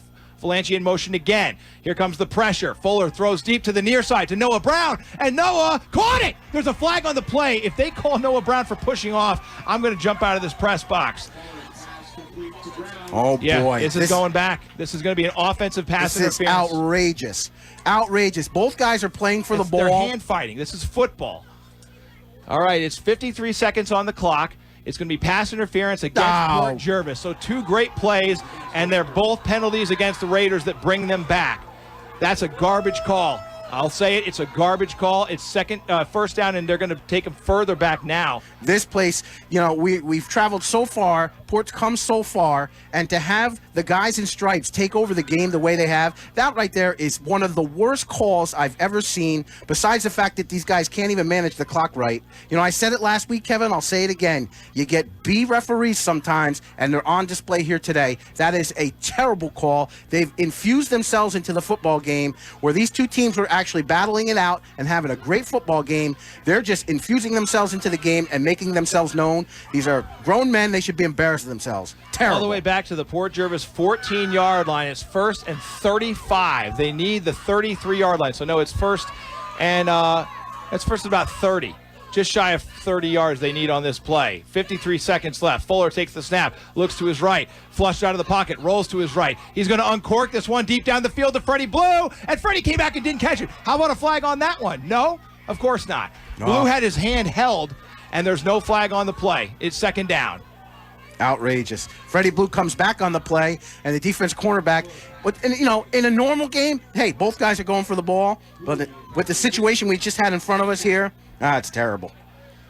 By the way, Bon Secours Community Hospital injury update. Ethan McElroy is currently out of the game, apparently suffering a separated shoulder earlier in the game. That's a tough loss for the Raiders on both sides of the ball. Huge. Also on the sidelines right now is Startup. He's on the bench. He fumbled the ball on his last carry, and it looks like he might be favoring his right knee a bit as well. 44 seconds to go before halftime. 7-all. Port Jervis facing a second and we'll call it 30. I'm sorry, second and 20 from their own 14-yard line. Fuller out of the shotgun. Single back set. 2 receivers to each side. Falanchi in motion. Falanchi will trot across the 20, and whistles will stop this play under delay of game against Port Jervis. Why not? Oh, boy, the Raiders cannot get out of their own way. And they're going to go 5 yards further back here and face a 2nd and 24 now. The ball's going to be at the 9-yard line. And it's very important for right now for this Port team to maintain their composure. It's a 7-7 game. We have 44 seconds until halftime. We get the ball to start the second half. That's right. You don't have to right all these wrongs on this play and force something stupid. Well, what you got to do, Kevin, you got 44 seconds left. It's a 2nd and Gamillion. You got to make sure you either connect on a first down or you use up all the clock. Yes, you cannot give the ball back to Ardsley right now in a tie game. Fuller out of the shotgun, single back set, 1 receiver to the far side, trips to the near side. From the near side hash mark, he'll throw over the middle. Freddie Blue across the 25 to the 30-yard line, and Blue is brought down at the 30, and it'll be a big gain on second down, and now it's a manageable third down. The clock will move here as we go inside of 30 seconds. I think if you're Port Jervis, you let that clock go all the way down, and now there's a flag on the field. What is this for? They're gonna warn Port Jervis to get back on the sidelines. That's a Bush League call by the referee, because I'm sure he's getting an earful on the sideline right now. Deservedly so. 28 seconds to go before halftime. Ardsley and Port Jervis in an epic quarterfinal battle are tied at 7 right now. If they're gonna march off the penalty, or is it gonna be a warning? We'll have to see. And it looks like it was a sideline warning right now. So Port Jervis has to, quote, get back. 25 seconds, and the clock is ticking now. And now you don't want those 30 seconds back that you lost before. 7-all game here, Port and Ardsley. Clock is ticking, approaching 10 seconds before the Copperworks Mechanical and Metal Thread Industries halftime show, but Fuller's out of the shotgun here. Oh, boy. With a 4-receiver set, Blue in motion to the near side. Is he going to try to go downfield? 5 seconds. Fuller steps up. He looks downfield. He throws. He's got Noah Brown on the near sideline who can't hold on to it. It's an incomplete pass as time expires. So it's meaningless. But, boy, if you're Port Jervis, you got to be pretty frustrated because you had the ball at the Ardsley 4-yard line, and it came back on a penalty. We will send it to the studio. When we come back, we'll hear from Courtney Kroll, and we'll have more from the first half. Port and Ardsley are tied at 7 at the break. You're listening to live coverage of Port Jervis High School football on WDLC. Port Jervis, presented by Operation PJ Pride. You need a gift, but you don't know what to get them. Forget the gift card, the ties, the flowers. Dominate the gift-giving game with a metal sign from Metal Threat Industries. You'll blow them away with a one-of-a-kind personalized keepsake that only Metal Threat Industries can provide. The signs made by Metal Threat Industries are made to last forever. They're powder-coated so they won't fade, they won't chip, they won't rust. You want to dominate the gift-giving game? Get a metal sign from Metal Threat Industries. Check out their amazing work on Facebook. Hey, do you need a ride? Dial 845-856-3544 for Bucky's Taxi. They serve the entire tri-state area with local and long-distance taxi service. Now, whether you just need a ride to work or maybe your family needs a lift to the airport, Bucky's Taxi can get you where you need to go. Bucky's Taxi takes great pride in their transportation service. That's why they keep their cars clean and their drivers safe. The next time you need to be somewhere, call Bucky's Taxi, 845-856-3544. 50% of Port Jervis High School students reported that they have not had a conversation with their parents about the dangers of drug use. They are listening, parents. Talk to your kids. A message from Operation PJ Pride. Community members and agencies working together to promote healthy lifestyles and positive change through outreach, education, and action. Check them out on Facebook and Instagram for meeting times and events. Two things you've got to face. Cold weather is coming and kids get sick. Port Jervis native Dr. Sarah Little of Little Pediatrics will help your child get back outside playing in no time. Parents need a pediatrician they know and trust. Dr. Little was nominated Hudson Valley's 2018 Favorite Doctor of the Year. Little Pediatrics. Open Monday through Friday, Saturdays until 1. Call 845-672-3995. Little Pediatrics. 11 Orchard Street, Port Jervis. Hi, this is David Bavoso from Bavoso & Plasky, your local neighborhood law firm. And we wanted to remind you that Bavoso & Plasky services all of our community's legal needs, ranging from family and criminal matters to real estate and estate planning and probate services. So if you should ever need anything, please call either myself or Glenn Plasky at 845-856-4444. Have a great day. This is Port Jervis High School football on Country 107.7 and 1490 WDLC. And this is the Copperworks Mechanical and Metal Threat Industries halftime show. We are coming to you live from Mahopac High School, where Port Jervis and Ardsley are tied at 7 in the New York State Public High School Athletic Association's Class B state quarterfinals. The winner gets Schuylerville next week in the semifinals at Middletown's Fowler Field. Alongside Tom Fagione, I'm Kevin Halpany. Alex Hess is on site with us, and Andy Morales is back in our WDLC studios.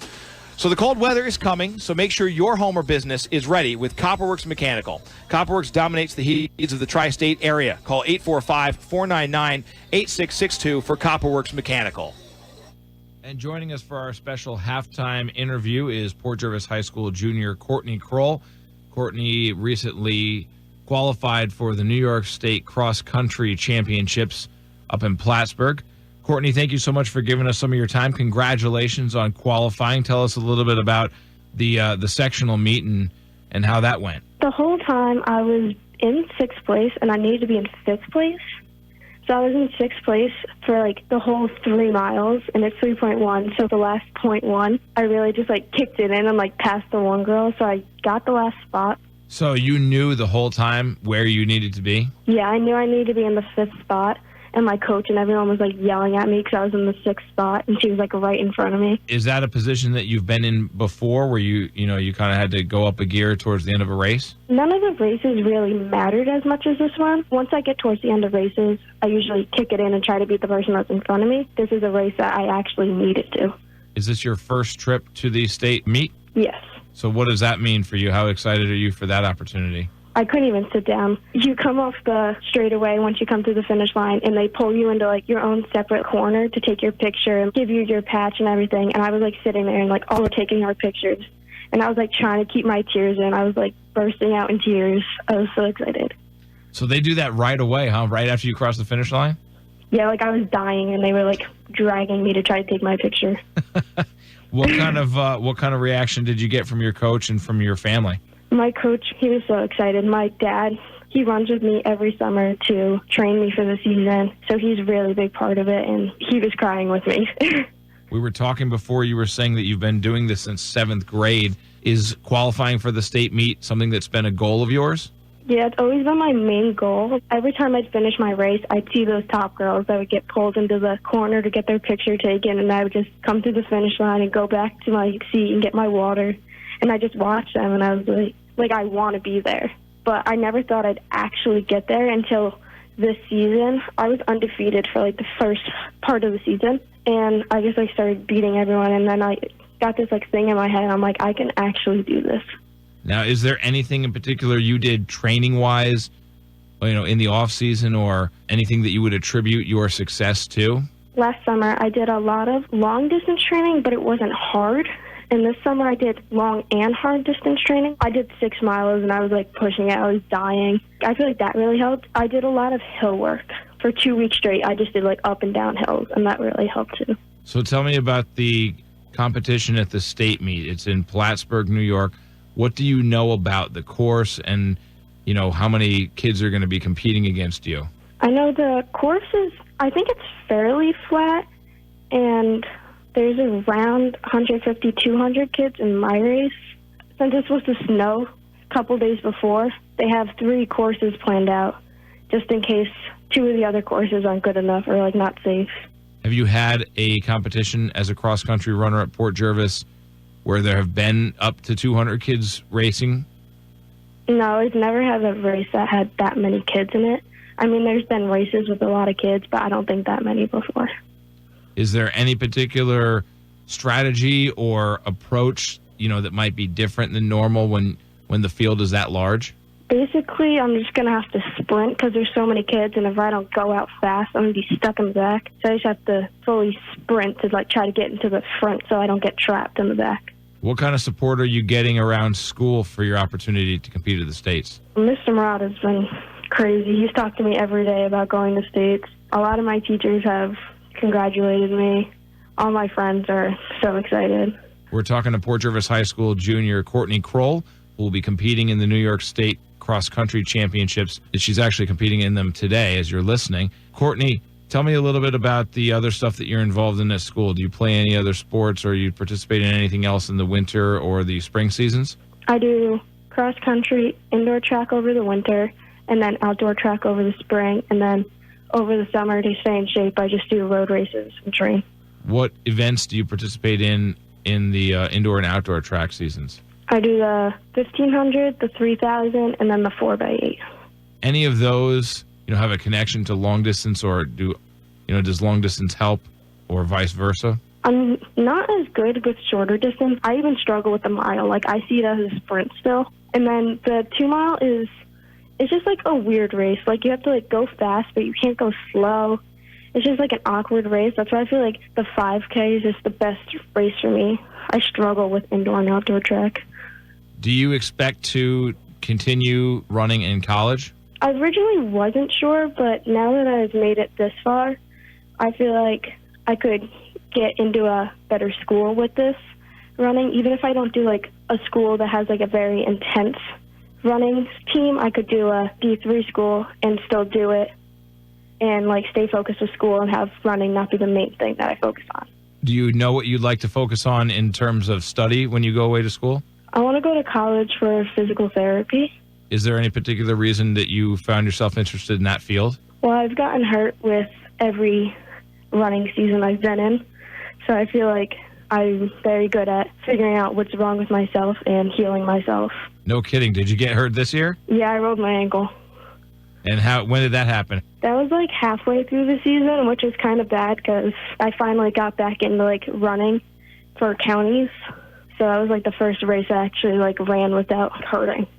Really? What did you do to heal yourself, as you say? I ran at practice, went home, iced my foot, and then went back to practice and ran again. That's a very tough-minded way to go about it, but it seems to have paid off for you. We're talking to Courtney Kroll, a junior at Port Jervis High School, competing in the New York State cross-country championships today up in Plattsburgh. As we got a chance to talk to Courtney earlier ahead of the football game today. And Courtney, outside of running, are you involved in anything else at Port? I do the National Honor Society. What kinds of activities are involved in that? We do a lot of community service around the town, and right now we're doing cookie jars for a cookie sale, so we have to make up the cookie jars. And how long have you been involved in National Honor Society? I got inducted at the end of last year. What's been the most enjoyable part of that for you? It's just a lot of people that I haven't really connected with before. A lot of seniors, upperclassmen like that. It's just nice to, like, go out and, like, do a can sale, like, organize all the cans in the church, serve at a dinner. It just makes me feel good at the end of the day. So the last questions we'll ask you, you talked about the field of competition here in the States. Is there a next level of competition after the States? The next level is nationals, and that's up in Byram Hills, I'm pretty sure. And that's pretty close to home. But you have to get top 20 in the States to make it there. Well, we really appreciate you giving us some of your time, and we hope everything works out for you at the meet. Thank you. That was Courtney Kroll, a Port Jervis High School junior, joining us here on the Copperworks Mechanical and Metal Threat Industries halftime show. And we want to send another shout out to Courtney because I just got a message from her. It was a really tough race, a lot of ice and mud. Courtney said she got stuck in the mud a little bit, but her time was 20 minutes and 45 seconds. That's the best she's ever run. So congratulations to Courtney. She said it was the beginning was really fast and loud and crowded, which is kind of what she alluded to in that interview, and looks like it turned out to be just that way. And I know that was a once-in-a-lifetime opportunity and experience for Courtney, so we congratulate her on her effort in the state cross-country meet, and we thank her for the time she gave us here on the halftime show. We're going to send it back to the studio for a quick break. When we come back, we'll take a look at the out-of-town scoreboard, first half stats, all that good stuff, and more. Port and Ardsley tied at 7 at the break here on WDLC. Our coverage presented by Operation PJ Pride. The cold weather is coming, so make sure your home or business is ready with Copperworks Mechanical. Copperworks dominates the heating needs of the tri-state area. They build heating systems to your comfort, specializing in hydronic and radiant heat. No one matches the quality you'll get from Copperworks Mechanical. But don't take our word for it. Check them out on Facebook to see pictures of their work. Dominate the cold weather with heating solutions from Copperworks Mechanical. As the focus on concussions in the sports world is growing, a need is present in the community served by Bon Secours Community Hospital for appropriate concussion education, prevention, diagnosis, and management. Bon Secours Community Hospital answers the call with the most advanced concussion management program and diagnostic software in the area. Visit myconcussion.com for more information on concussions or to make an appointment with the concussion specialist at Bon Secours. Play it safe and visit myconcussion.com. The Law Office of Matthew D. Witherow is a proud sponsor of Port Jervis Sports on WDLC. After 9 years as an assistant district attorney, Matt Witherow opened his hometown office in the historic Masonic Building on Sussex Street in Port Jervis. He can help you navigate legal matters, including real estate transactions, personal injury, wills, traffic matters, and foreclosure assistance. Call for a free consultation, 856-5900 for the Law Office of Matthew D. Witherow. Online at port-jervis-law.com. Selling your home? Go west. Orange West. If you're serious, you wanna get it done. We're selling your home with #1. Orange West. We do it faster at Orange West. It's the formula for your success. It's dedication in what we do.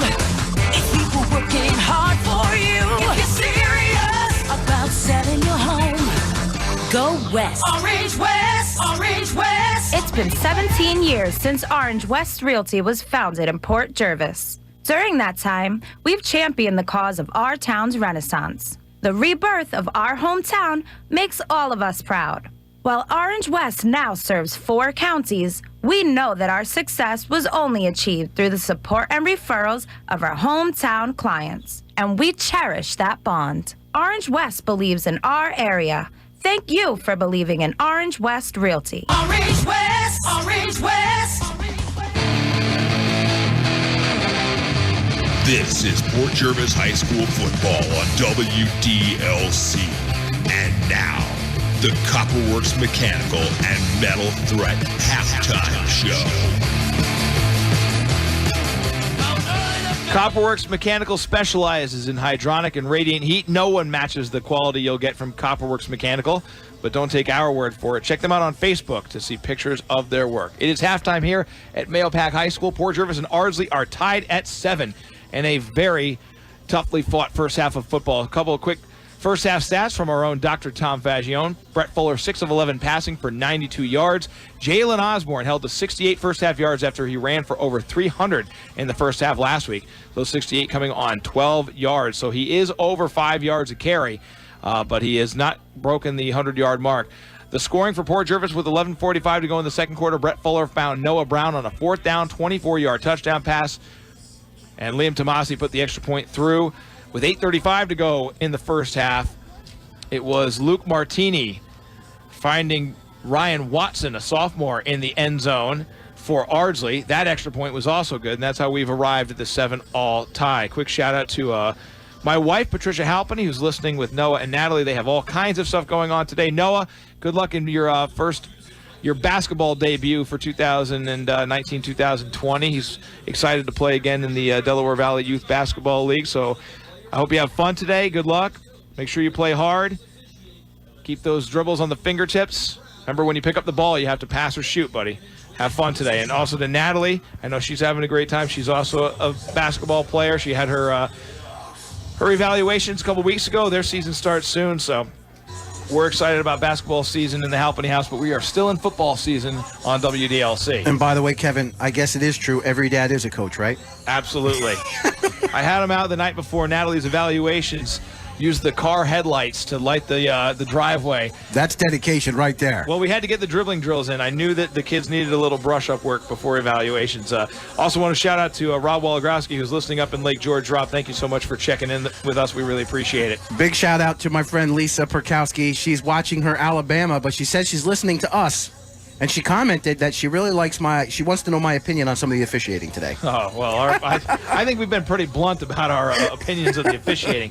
Anyhow, we had an opportunity earlier. Alex Hess talked to some of the Port Jervis players. We brought you some of that audio earlier today, but we wanted to talk about the defense. The last series for the defense, when they turned Marlboro over and clinched the championship, Marcus Best talked to Alex about the last play, and then Tyshawn Feathers on the first down play. Marcus Best had the defense. Tyshawn Featherstone had the defense on the Tyshawn had the defense on the second down play, and here's what he said. I'm here with Tyshawn Featherstone. Tyshawn, describe your perspective of the second down Marlboro with little time left, especially your pass deflection that, openly just made a huge impact on the game late in the fourth quarter. What did you see on the field? How did you see it? When you deflected the ball, what was your thoughts on that? Well, I knew they were going to try to pass because they only had a couple of seconds left. So getting back to the quarterback was important. The block was obviously a crucial part because posting the third down, and now we know we want to go deep. So it was easier for our corners. You were making that Marlboro's quarterback, run around all day in the pocket trying to make something happen. Fourth quarter, were you getting tired at all, stressful that you're chasing this guy who almost 200 rushing yards on the ground? Were you getting a little frustrated at the end of the game, getting tired of chasing him? We work for these fourth quarters to be tired.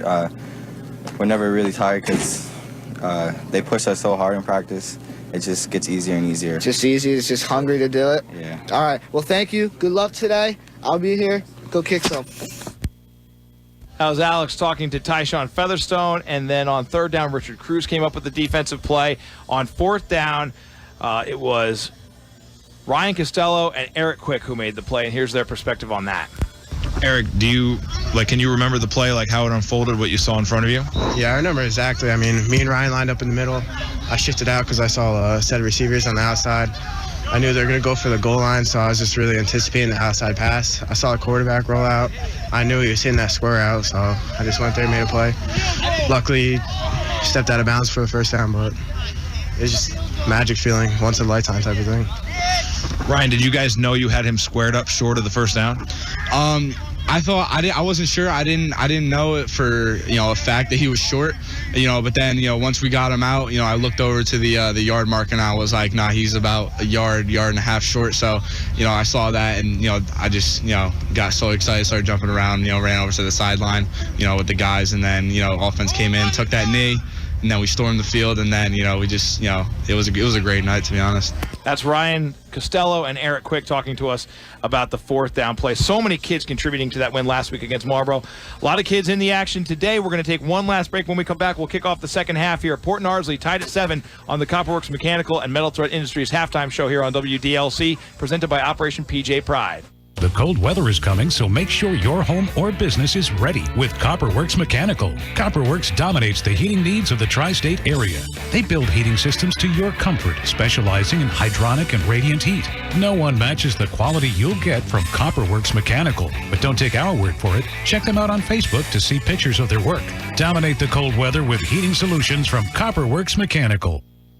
Hi, this is David Bavoso from Bavoso and Plasky, your local neighborhood law firm. And we wanted to remind you that Bavoso and Plasky services all of our community's legal needs, ranging from family and criminal matters to real estate and estate planning and probate services. So if you should ever need anything, please call either myself or Glenn Plasky at 845-856-4444. Have a great day.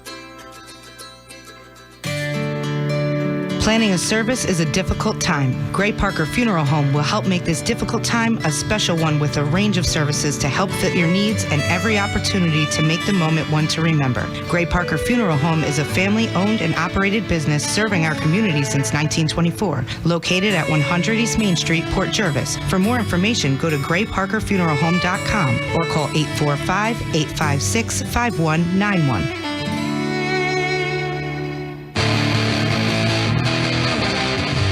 This is Port Jervis High School football on WDLC. And now, the Copperworks Mechanical and Metal Threat halftime show.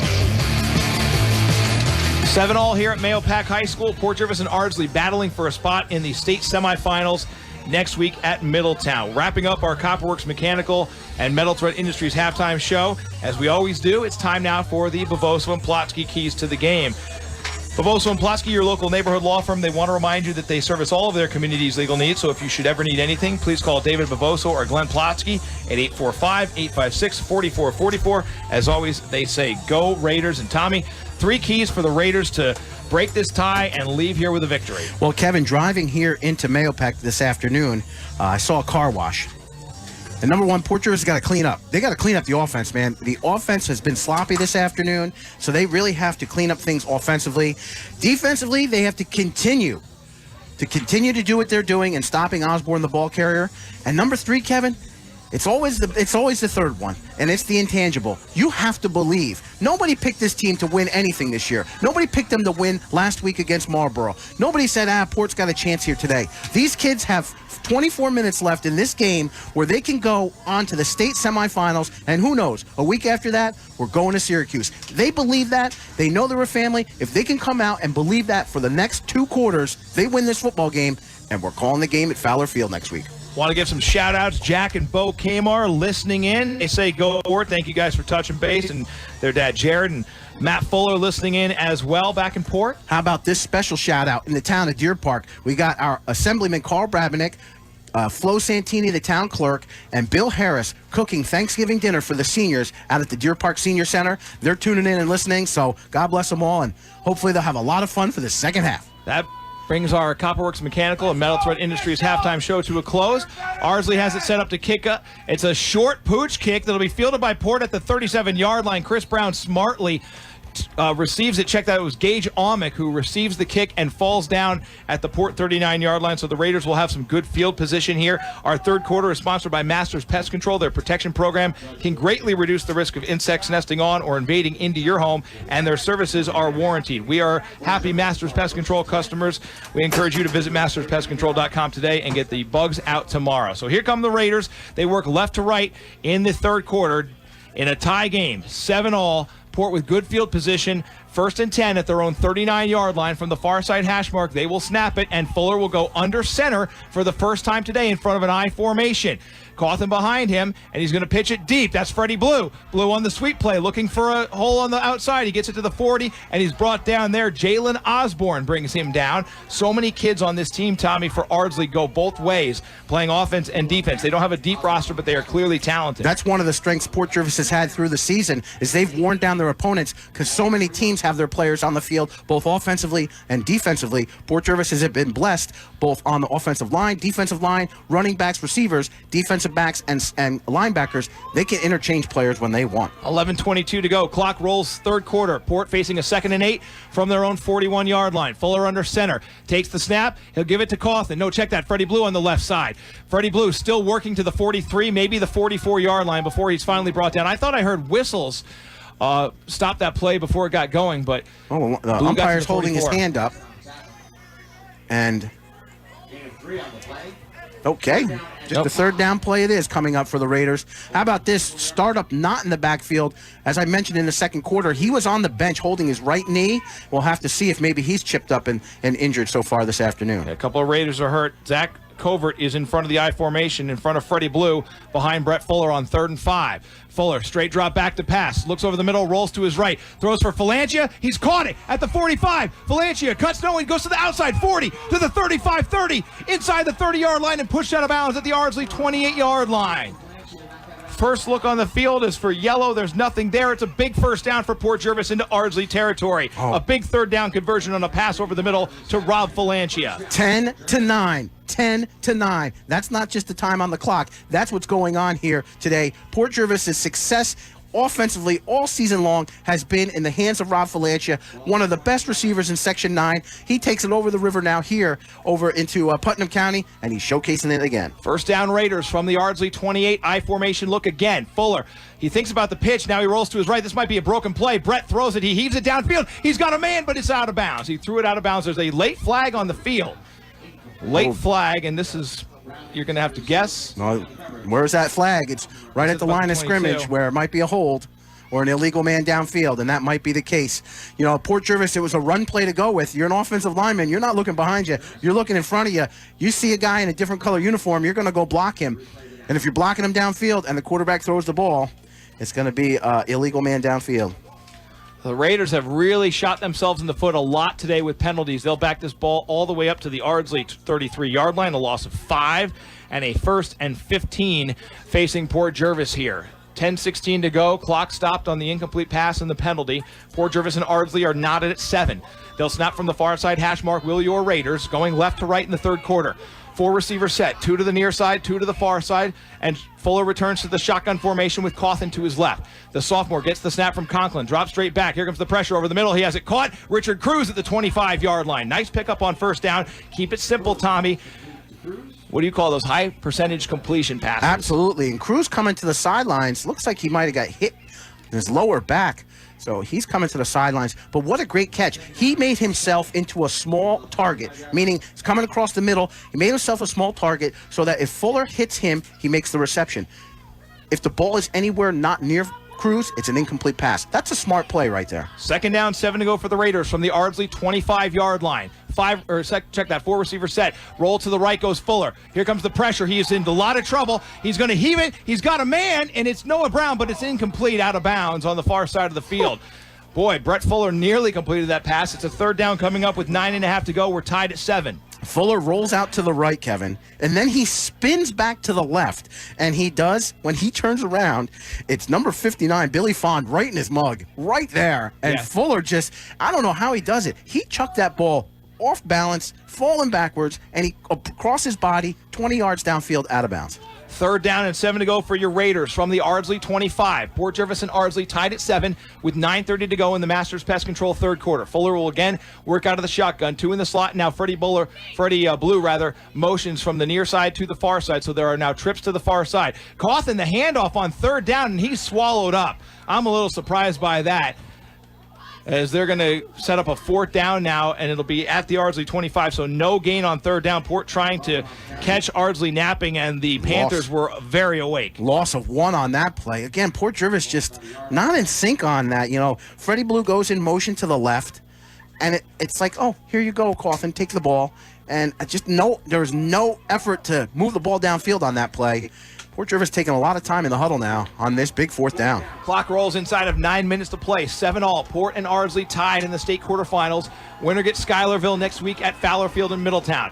On a fourth down play, Fuller out of the shotgun. Straight drop back. He's flushed to the right. He rolls to the right. He throws over the middle to Falantia, who goes up and catches it at the 11-yard line. Falantia was battered there and still got up and caught the ball. Not Fuller's best pass, Tommy, and Rob Falantia helped the sophomore out big time there. Yeah, Coach Brian Rollman. That's right. Basketball coach Brian Rollman's going to love that play. That was just a ball tipped in the air, just tossed up there, and Falantia goes up and brings it in, and a huge first down for Port Jervis. 1st and 10, and they're scratching their way almost inside the 10.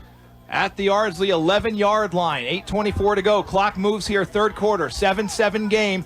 Port Jervis is threatening, though, for the first time in the second half inside the Ardsley red zone. I formation behind Brett Fuller. The sophomore is going to pitch it deep to Cawthon. He sweeps to the left, looking for a hole. He gets to the 10, and then he's pile driven out of bounds.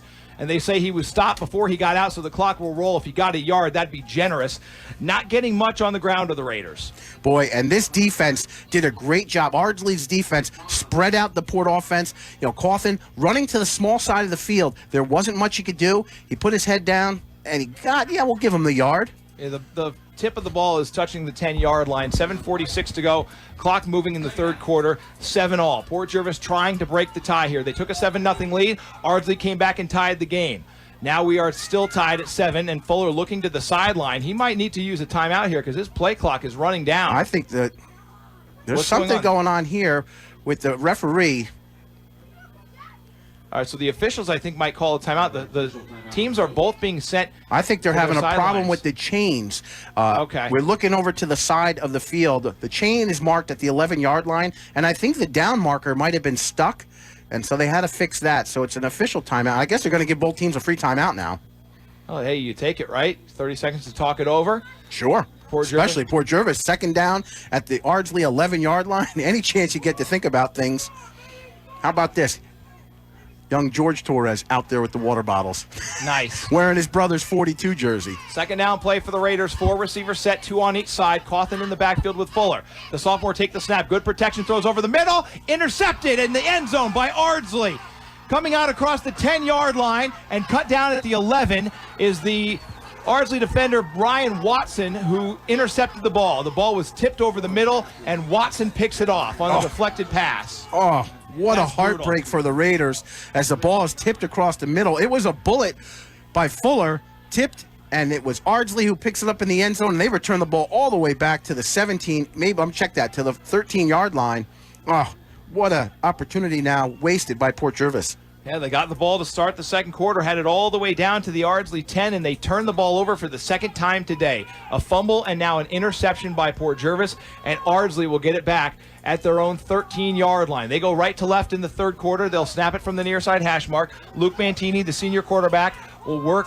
Let's see, is he under center? No, he's going to be a wildcat formation with Jalen Osborne. He'll take the snap and run right, looking for a hole. Tries to string it out. The Raiders are there, and they cut him down. Nice effort by the Raider defense on the far side of the field. I think Eric Quick was in on that hit for Port Jervis. I don't know who else. It looked like about 3 or 4 white jerseys. Great job by that entire defense for the Raiders as they strung it out. Osborne had nowhere to go. Very lucky to get, they'll give him a yard. It'll be 2nd and 9 from the 14-yard line. This kid knows how to get yards, man. He is a good running back. We go inside 7 minutes to play, third quarter. Ardsley 7, Port Jervis 7. State quarterfinal game at Mahopac High School. Ardsley with the football working right to left. Mantini will go back to the quarterback position, and he'll take the snap under center with Osborne deep in the backfield. Handoff straight up the gut.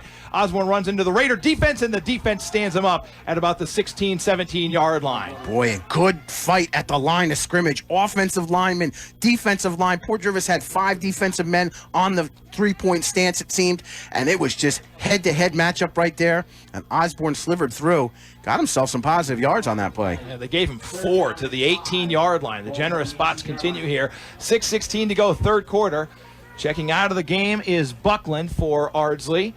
And I believe I saw Liberis check into the game for the Panthers. They're facing a third down from their own 18-yard line. They'll snap from the far side hash mark. They go right to left in a 7-7 game. We are midway through the Masters pass control third quarter. Mantini out of the shotgun. Sidecars on both sides. He's going to throw. Here comes the pressure. Featherstone had him. Costello had him. He throws over the middle. It's incomplete.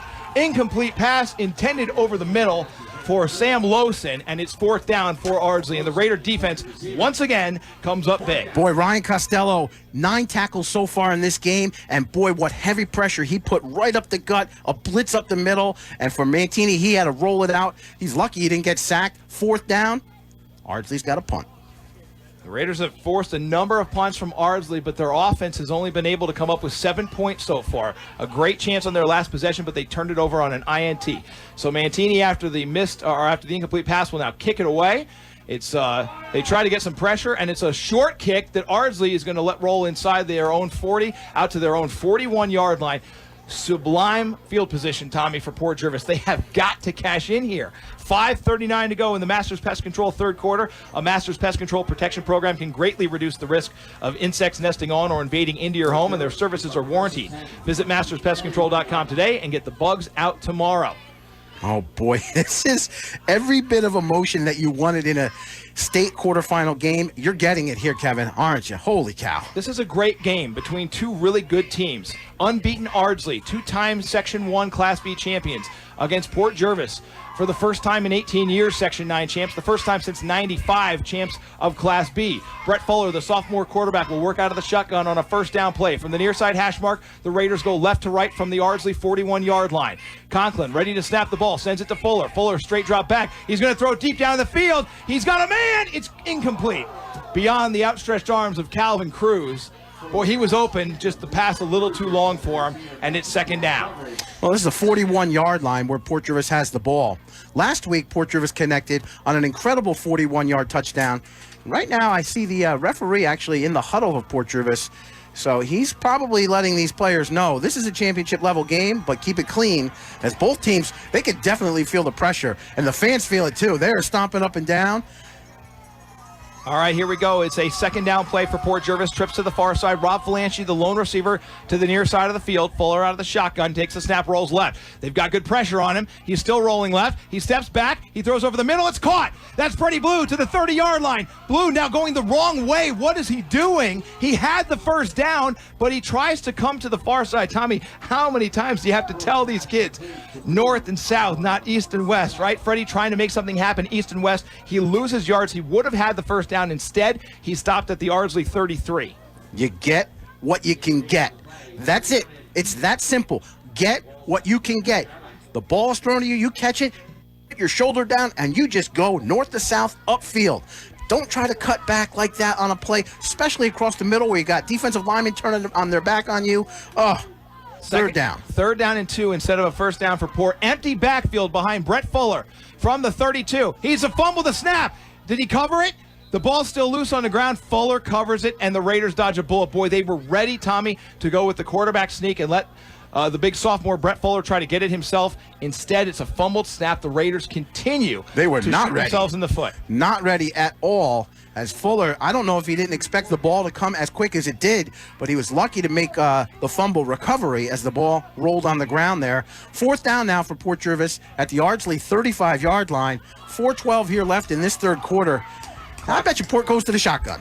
And indeed they do on a 4th and 4 from the Ardsley 35-yard line. Another 4th down for the Raider offense. Fuller takes the snap, straight drop back, pressure comes. Fuller steps up, he runs to the 30, spin move inside the 30 to the 28, and a Raider first down. What a 4th down conversion by the sophomore Brett Fuller. Boy, gutsy. That's what I can say about the sophomore quarterback as he takes the snap from shotgun. And what's he do? He takes it right up the gut himself and says, guys, I'll get you the first down. And he does. A 7-yard pickup for Fuller. 3:45 to go. Clock rolls third quarter. Port and Ardsley tied at 7 in what just continues as the game goes on to be a more and more impressive state quarterfinal game between two evenly matched, tough-minded teams. It is a first down for Port Jervis. Between the hash marks, they'll snap it at the Ardsley 28-yard line. Fuller returns to under center in front of an I formation. A receiver split to each side. Deep pitch. Blue's going to throw. Freddie Blue's going to heave it downfield. And Falanchi comes back for it. He caught it. Touchdown Raiders. He caught it. Touchdown Raiders. Unbelievable. Freddie Blue put way too much air behind that pass, or underneath that pass, but Rob Falanchi comes back and gets it and cuts in front of the defender.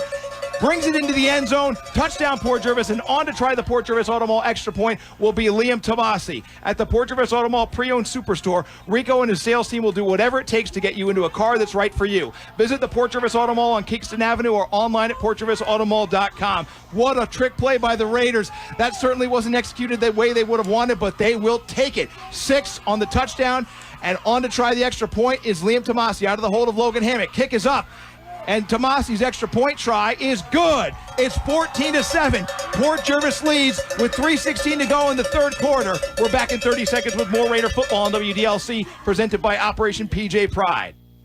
Who are you going to believe? The business who paid for this ad or the customers who paid for their product? Because this is what people say about Masters Pest Control. They came within 2 hours of calling when I noticed carpenter ants. That was important to me since it's a vacation home that we're not always at. Their tick and mosquito treatment works great too. Nice to find a reliable, professional company up here in the sticks. Visit masterspestcontrol.com today and get those bugs out tomorrow.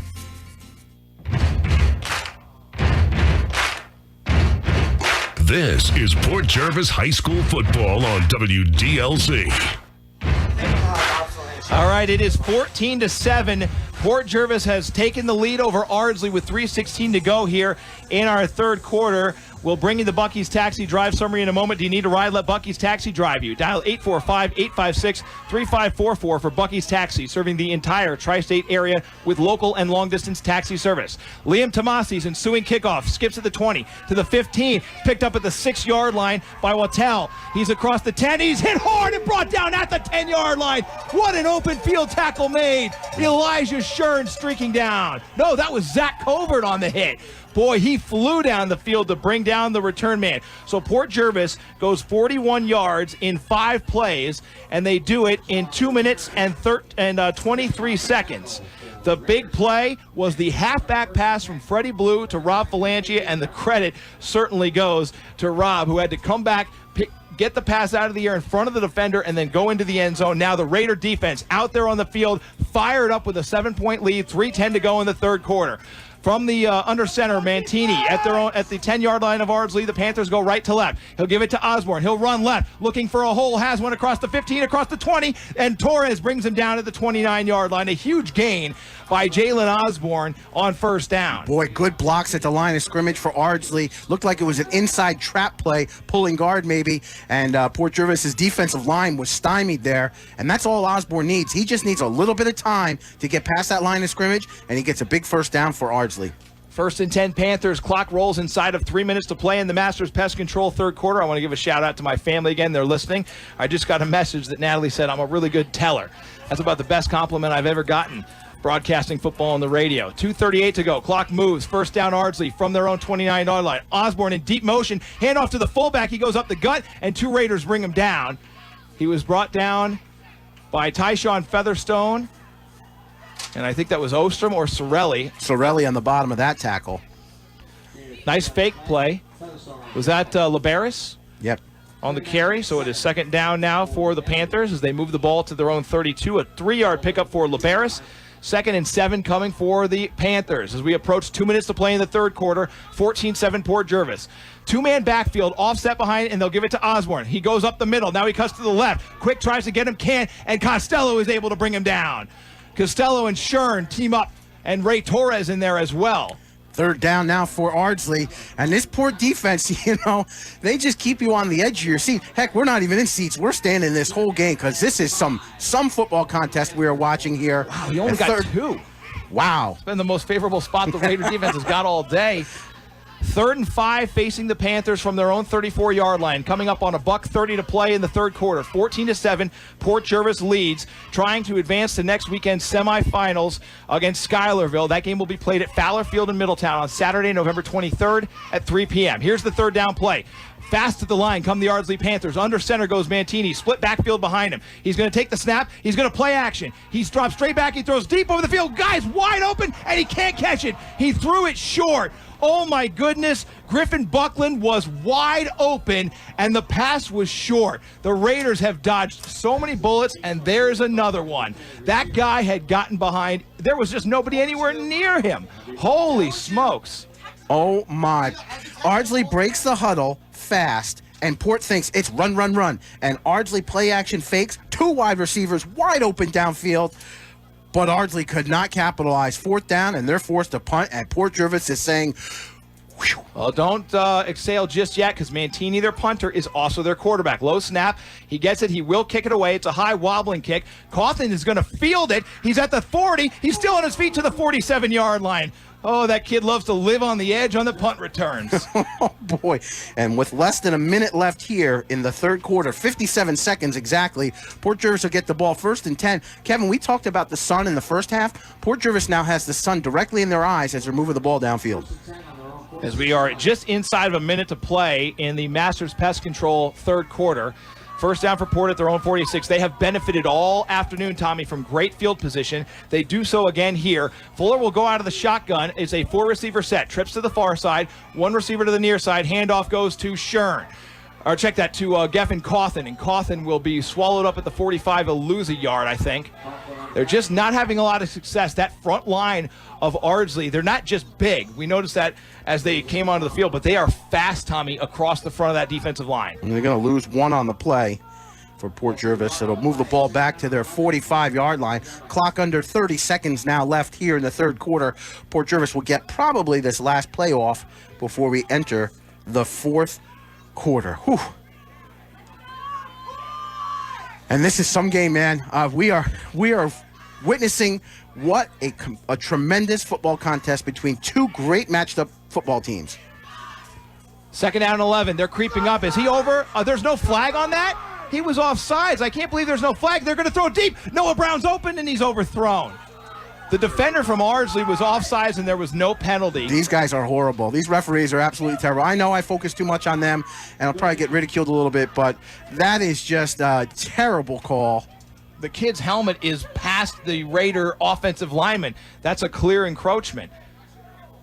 Unbelievable. It's a clear offsides penalty. But, you know, the Raiders have to just focus on what they can do. They cannot control the referees. They cannot control those things that are going to happen on the field from the other side. They have to control what they can control, which is to play smart on offense, to play hard and aggressive on defense. 3 seconds left. Last play of the third quarter coming. It's a 3rd and 11 for Port from their own 45-yard line. Fuller out of the shotgun. Low snap. He picks it up. He's going to have to fall on it, and Port's going to have to punt. A low snap that was mishandled, but thankfully Brett Fuller was able to fall on it at the Port 39-yard line. That ends our third quarter. It's Port 14, Ardsley 7. We're back in 60 seconds with the fourth quarter of the state quarterfinals here on WDLC, presented by Operation PJ Pride. 2 things you've got to face. Cold weather is coming, and kids get sick. Port Jervis native Dr. Sarah Little of Little Pediatrics will help your child get back outside playing in no time. Parents need a pediatrician they know and trust. Dr. Little was nominated Hudson Valley's 2018 Favorite Doctor of the Year. Little Pediatrics. Open Monday through Friday, Saturdays until 1. Call 845-672-3995. Little Pediatrics. 11 Orchard Street, Port Jervis. The Port Jervis Auto Mall is home to Chrysler, Dodge, Jeep, and Ram trucks. Their pre-owned superstore is loaded with hundreds of great cars for you to choose from, as low as $5,900. Credit is never an issue. If you need a car, Rico and his sales team will do whatever it takes to get you into a car that's right for you. Get to the pre-owned superstore at the Port Jervis Auto Mall now on Kingston Avenue and online at portjervisautomall.com.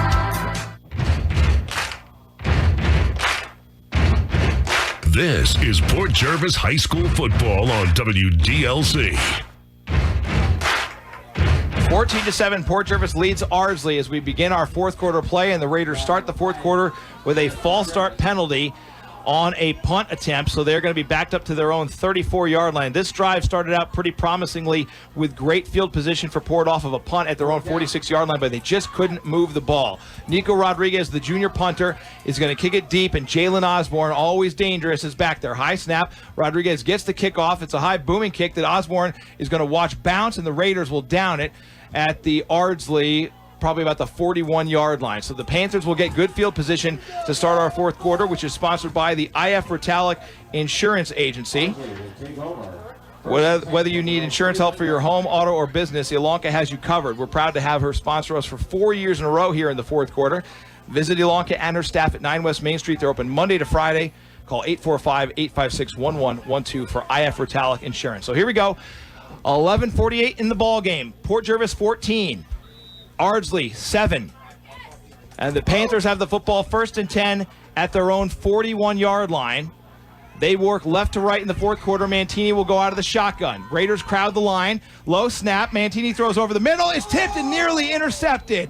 Oh, my goodness. Going up for that one. Was that Cooper? Oh, yeah. Boy, Alex and I on the ride up here talked a lot about the impact that Cooper Hosan has made, not just in last week's championship game over Marlboro, but all season long. And there he is again, Tommy. Kevin, you were told that you are a great teller, also a yeller. It was yeller. Natalie said you're a great yeller. Well, I'm not supposed to yell on the radio either, so I better tone it down. But you know what? The emotion on every one of these plays is it goes to 11, my friend. We are at the emotional level of 11. Every single play, there is drama, there is heartbreak, there's excitement, there's amazing athleticism. Kevin, you can't get a better championship football game. But it goes to 11. Second down play. Low snap. Mantini His knee was down. Yeah, his knee was down. They're going to lose yards. A bad break for Ardsley as Mantini had to go down to get the low snap. Boy, the centers are struggling today, Tommy. We have had a lot of problems with the exchanges, both in under center situations and shotgun situations. Oh, boy. And Ardsley doing what Port Jervis just did. They're going the wrong way right now. They're backed up to their own 36, so it's a loss of 5 and a 3rd and 15 coming. And the Raider defense, they will pin their ears back and try to bring something fierce here. Coming up on 11:10 to play in the fourth quarter. Port Jervis 14, Ardsley 7. Mantini out of the shotgun. They need to get some coverage over here on the near side. They've got a wide open man over the middle. Mantini throws to Osborne, and it's incomplete. He overthrew him. Marcus Best tried to streak across. Eric Quick was in coverage on Jalen Osborne. That's a mismatch. And the Raiders dodge another bullet as they overthrow Jalen Osborne. A 4th and 15 coming for the Ardsley Panthers. And now you have an opportunity here. And then you see the official tap Geffen Cawthon on the helmet. It's always good to see the respect between players and officials on the field. We're just inside of 11 minutes to play in the fourth quarter. Clock stops on the incomplete pass. And now Mantini will try the punt. See if the Raiders bring some pressure. It looks like they're going to. Here comes the punt. Mantini gets it away, no problem. It's a deep spiraling kick, and Cawthon touched it. He touched it. It's inside the 10. Ball's loose. Ardsley's got it. Oh, my goodness, what a terrible turn of events for Port Jervis as Geffen Cawthon touched the football, couldn't recover it. Ardsley ball at the Port Jervis 6-yard line. You got to have a short memory. Was that Geffen? Yep. Yep. I thought, was it Marcus Best? Marcus Best muffed the punt. Okay. Oh, my goodness. What a terrible break. Boy, Port Jervis now, their defense back on the field. Ardsley gets the ball, 1st and goal at the Port Jervis 6-yard line. That's just brutal. 10:43 to play. 1st and goal, Panthers. Why is the clock ticking? 2 runners behind Mantini. He's going to give it to Osborne. Osborne's hit. He's still going. Osborne scores. For the first time today, Jalen Osborne scores on a 6-yard sweep. And just like that, Ardsley is back into this game. Oh, what a brutal break for the Port Jervis Raiders, as it is a 14-13 game now. And Darren Judge will come on to try to tie the game with a Port Jervis Automall extra point. The Raiders have now turned the ball over 3 times today. Disastrous. It's very difficult to win a state playoff game when you turn it over 3 times. And on a play like that, it's a tough play to make, too. The ball was kicked very deep, Tommy. But still, you got to be smart about the way you receive it. Here's Darren Judge's extra point try. It's low, but it's over the crossbar and through for the extra point. We are tied at 14 with 10:29 to go in the ball game. We're back in 30 seconds with more Raider football on WDLC presented by Operation PJ Pride.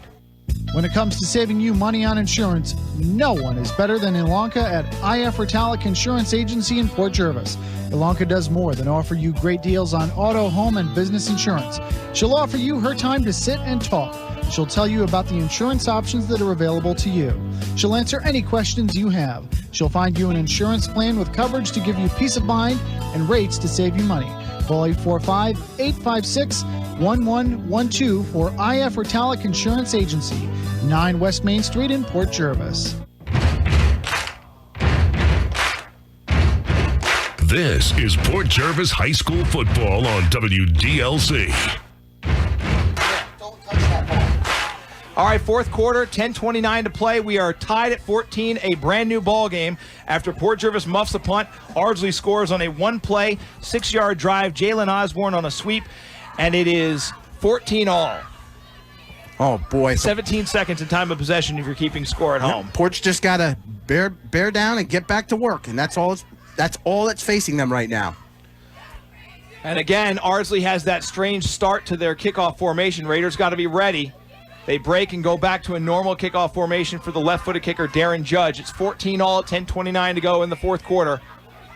Boy, what a different feeling in this game now than after Port Jervis had forced a fourth down. Here's a low kick that'll be touched by Port Jervis. Live ball picked up at the 21, and that's Logan Zappolo. He's across the 30-yard line, and Zappolo is brought down to the 33-yard line.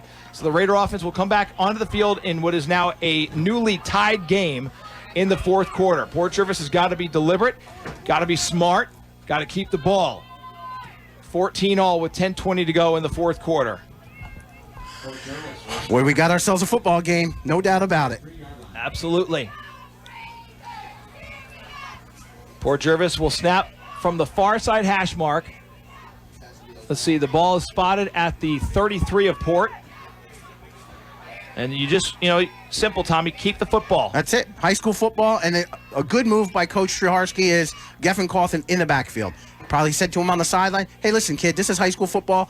We got you out there for a reason. Trips to the near side, one receiver to the far side. Fuller out of the shotgun. Straight drop back. He swings the pass to Freddie Blue. He's across the 30 to the 35. Blue to the sideline will be hit. They're going to throw a flag on a hold on Port Jervis. That is more garbage penalties called against the Raiders as the ball is moved to the 38-yard line. But this is likely coming back. And Port Jervis can't hang their heads. They just have to keep on fighting. It's a hold against the Raiders. 10-yard penalty from the spot of the foul, and we'll do first down again. My goodness. There's 3 teams on the field right now, and Port Jervis has to focus on themselves. Can't worry about the referees, can't worry about the defense. You just have to execute yourself and execute the plays and do it on yourself. It looks like they're going to march it off from the 33. Where are they going to march this one off from? They're going to move back to the 23. Oh, it was at the 35, so they'll move it back to the 25-yard line. It's a net loss of 8, first and 18 facing Port Jervis with 10:09, 10:08, and counting in the fourth quarter. 14-all here at Mahopac High School. Fuller out of the shotgun. Swings it again, and it's nearly intercepted. Ball's loose. They say Ardsley has it. Did he even receive the ball? No, it's an incomplete pass. The official is signaling incomplete pass. And finally, a call that goes the Raiders' way. Port tried to throw that one quick. Tell you what, Rob's lucky he bounced up after that play. Rob Falanchi got hit hard on that as Fuller, we've seen Brett through the season. When he's throwing bullets, great things happen, or when he's throwing long, deep passes. It's the short game. When he tries to just kind of flutter the short game, that's when bad things happen. He's got to throw that ball in there like that ball did something, and he's mad at it. 9:56 to go. Clock stops on the incomplete pass. 2nd and 18 facing Port Jervis from their own 25-yard line. They'll snap it from the near side hash mark, working right to left in the fourth quarter. 3 down linemen for the Panthers. Here's the snap, straight drop back. Here comes the pressure. Fuller rolls to his right. He floats it to Falanchi. It's incomplete, nearly intercepted. Way too tall for Falanchi, and now they have a Raider down on the field. That is Matt Conklin, who is down on the field. There's an official timeout. We will take one with them. 9:49 to go, fourth quarter. We're tied at 14 here in Mahopac, and Raider football continues after this on WDLC Country 95.3 and 107.7, presented by Operation PJ Pride. The Port Jervis Auto Mall is home to Chrysler, Dodge, Jeep, and Ram trucks. Their pre-owned superstore is loaded with hundreds of great cars for you to choose from, as low as $5,900. Credit is never an issue. If you need a car, Rico and his sales team will do whatever it takes to get you into a car that's right for you. Get to the pre-owned superstore at the Port Jervis Auto Mall now on Kingston Avenue and online at portjervisautomall.com. When it comes to saving you money on insurance, no one is better than Ilonka at IF Ritalik Insurance Agency in Port Jervis. Ilonka does more than offer you great deals on auto, home, and business insurance. She'll offer you her time to sit and talk. She'll tell you about the insurance options that are available to you. She'll answer any questions you have. She'll find you an insurance plan with coverage to give you peace of mind and rates to save you money. Call 845-856-1112 for IF Ritalik Insurance Agency, 9 West Main Street in Port Jervis. Sometimes math is hard, but it doesn't take a rocket scientist to know that a 10% increase in drug overdoses nationwide is a bad sign. It doesn't take a genius to see a problem with 72,000 Americans losing their life to a drug overdose in a single year. Use your head. Be smart, be safe, be sober.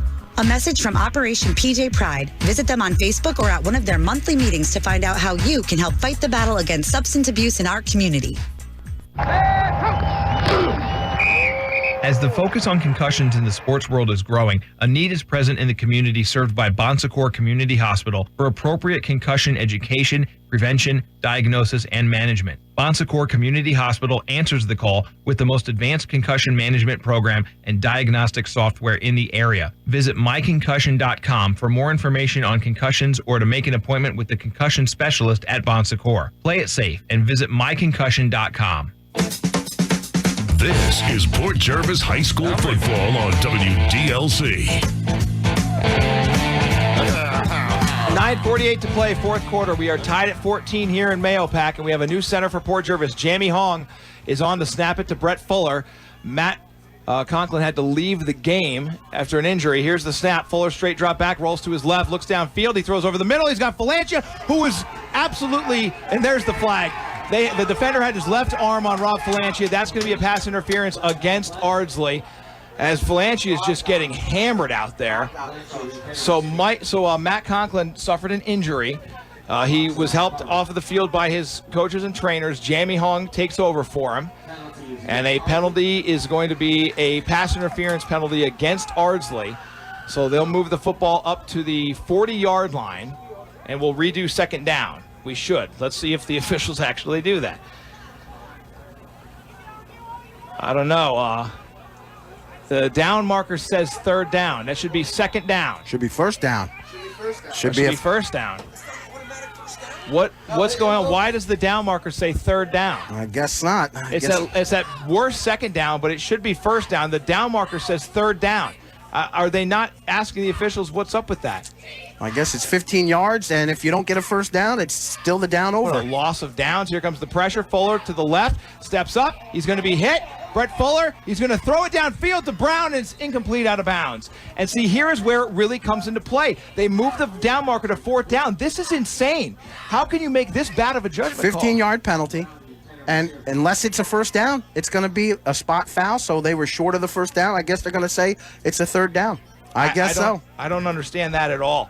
I don't understand that at all. And you don't really see much of an appeals effort on the far side by Port Jervis. So the Raiders have Nico Rodriguez out there to punt it away on a 4th and 3 from their own 40-yard line. I'm stunned by this. Just absolutely stunned. Did we miss a play or something? No, we did not. 9.5 to play here in the fourth quarter. We're tied at 14, and nobody's really making a big deal out of it, so we must have missed something. Rodriguez in to punt it away for Port Jervis from his own 30-yard line. He'll kick it. It's a line drive that Osborne will watch, and the Raiders will down it inside of the Ardsley 30 down to the 25-yard line. So the Panthers will start with the football, 1st and 10 at their own 25-yard line. 9 minutes and 20 seconds to play in the fourth quarter.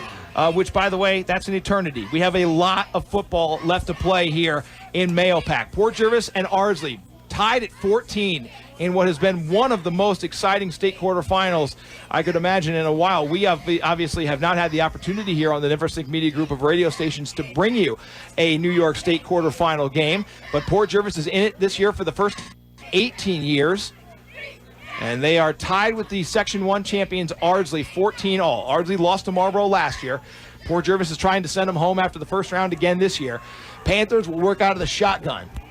Luke Mantini, the quarterback. Motion goes to Osborne. Osborne sweeps the left side, and the flag on the play starts. They're going to say he was down again. Sorry, Kevin. No way. Another low snap that Mantini has to go down for, and again they will lose 5.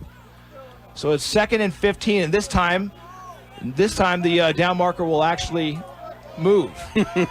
That's a 5-yard loss as the low snap forces Mantini to take a knee to get the ball. I mean, and that's just a reaction as the quarterback. You see that ball low, sure. Just like a shortstop in baseball. Got to stop the ball and put his knee on the ground. And Port Jervis gets a opportunity here, moving Ardsley back in the wrong direction. So it's 2nd down and 15 for Ardsley at their own 20-yard line. This defense for Port Jervis has been strong all day. They need to come up big now. Out of the shotgun goes Mantini again with Osborne to his left. He'll take the snap. They go left to right. He looks to his left. Now he throws over the middle. And Featherstone intercepted. 20, 15. Featherstone brought down. Ball's loose, and the Raiders recover it. Ryan Costello on the football at the Ardsley 11-yard line. Junior Tyshawn Featherstone with an interception on a tip ball. And look at him get mobbed by his teammates. What an insane game this has turned into in Mahopac.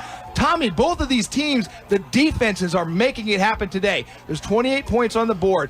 Fuller has a nice touchdown pass. Freddie Blue has an inconceivable touchdown pass. Mantini has a touchdown pass. Osborne has a touchdown run. But it's the defenses that are making it happen. I saw Featherstone before the game. He was walking out onto the field, and he's got this big bushy haircut. And I said, Featherstone, how you looking? He goes, my hair looks good. I'm ready to go. Well, the Raiders just gave up a turnover deep inside their own territory, and Ardsley scored on the first play. Now it's Port's turn. From the Ardsley 11, right to left go the Raiders. Tied at 14, 9 and change to play in the fourth quarter. Fuller out of the I formation, gives it to Freddie Blue. Freddie Blue still fighting, trying to get to the 5-yard line. What a scrum. The officials are waiting forever to whistle this play dead, and they finally do. It's a 6-yard gain for Freddie Blue on first down. And it's going to be a 2nd and 4 coming up for Port Jervis from the Ardsley 5-yard line. This is where you don't want Port Jervis to go into shotgun, stick with that I formation. You know, Freddie Blue was asked, he went to the coach last week for that 2-point conversion. He said, Coach, give me the ball, I'll get you the 2, and he delivered. He's that tailback in the I formation, and he's asking for it again. Covert's in front of him in a short I formation behind Brett Fuller. Receiver wide to each side of the field, and from the Ardsley 5, Fuller takes it, gives it to Freddie Blue. Freddie Blue to the 3, to the 2. Is he reaching? Is he in? We're waiting for the officials to signal. Touchdown Raiders! Touchdown Raiders! Freddie Blue from 5 yards out, and Port's back in front off of the interception. And Freddie Blue cashes in from 5 yards out. They call his number twice. He's thrown a touchdown. Now he's run in a touchdown, and Port is back in front with Liam Tomasi on to try the Port Jervis Automall extra point. Folks, if you didn't make the trip to Mahopac today, you are missing a fantastic high school football game. If you're joining us on the radio, thank you so much. We really appreciate it. We have had the privilege of watching one of the more compelling and competitive playoff games we've ever seen. As Liam Tomasi is screaming at his teammates, the Raiders don't know what to do. They're going to get a delay of game. Actually, they're going to call a timeout, waste a timeout on an extra point try. Well, you know, with Matt Conklin being injured, yes, one of the most important things you teach kids in high school football is, God forbid you get hurt before you go to the hospital. No. God forbid you get hurt and you're on the sidelines. The most important thing you do is you tell the coaches what teams you're on so that the backup guy knows that he's ready to slide in there.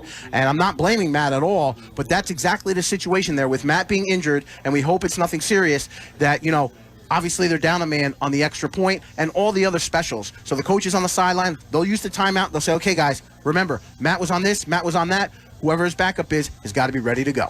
So the Raiders spend a timeout, their first of the second half. They still have 2 left. Ardsley has not used a timeout here in the second half. It's 20-14. Port Jervis in front, looking for the extra point, the Port Jervis Automall extra point off of the right foot of Liam Tomasi, who is 2 for 2 today. He will kick out of the hold of senior Logan Hammock. It's a 20-14 Port Jervis lead on a 5-yard touchdown run by Freddie Blue, which was set up by the interception by junior lineman Tyshawn Featherstone. So Hong in as the center. He's going to snap it to Hammock, and Hammock will hold it for Tomasi, and Ardsley jumps. Ardsley's going to jump off sides. Boy, and both teams are. This is what it's come down to. There's a lot of butterflies. Can you imagine, Tommy? You were on this field. Alex is here in the press box. He's been on the field when you're a young kid, a teenager. Huge spot. I mean, they just got to be all over the place. Absolutely. The excitement level is just unbelievable. The emotional level is just at a razor's edge, and now they're going to move him up half the distance. So Tomasi set up to kick the PAT. Boy, and Ardsley does it again. Ardsley jumps off again, and there's no flag. All right, here's the kick try. It's blocked. It's blocked by Ardsley. Now the Ardsley Panthers are going to run to try. There's no return on the blocked PAT. Yeah. But I'm surprised they didn't call a flag when the defender was in the neutral zone. All right, we'll send it back to the studio for a 30-second break. Port leads 20-14 with 7:33 to go in the ball game. You're listening to Raider Football Live on WDLC Port Jervis, presented by Operation PJ Pride. What is Operation PJ Pride? We are a team of people committed to reducing substance abuse and its negative impact on our community. Just like you, we are tired of the statistics and the bad news. Just like you, we want to make a change. We love our community and we are working hard for our community to change perceptions and to change the environment around us with the shared goal of winning the battle against substance abuse. Visit us on Facebook and at our monthly meetings to find out more about Operation PJ Pride. This is Port Jervis High School football on WDLC. 7:33 to go in the fourth quarter. Port Jervis 20, Ardsley 14. A huge, could be huge, missed extra point by the Raiders after that 5-yard touchdown run by Freddie Blue. A 2-play, 11-yard drive that took 1 minute and 37 seconds off the clock that came off of the heels of an interception by junior defensive lineman Tyshawn Featherstone. And so now Port Jervis's defense again will go out on the field trying to protect a lead. They've given up a one-score lead twice today. They'll try not to do it again. And here's the kick by Tomasi. It's high. It's end over end. It'll bounce at the 16. Ball's loose on the ground. Waddle picks it up, and he's tripped up at the 25-yard line. Preston Wattell, and he takes it across the 25 to about the 29-yard line, and that's where Ardsley will start with the football. 7:28 to go, fourth quarter. Our fourth quarter is sponsored by IF Ritalic Insurance Agency. Whether you need help for your home, auto, or business, Ilonka has you covered. We are proud to have Ilonka sponsor us for 4 years in a row here in the fourth quarter. Visit her and her staff at 9 West Main Street, open Monday through Friday. Call 845-856-1112 for IF Ritalic Insurance. So from their own 29-yard line, here come the Panthers.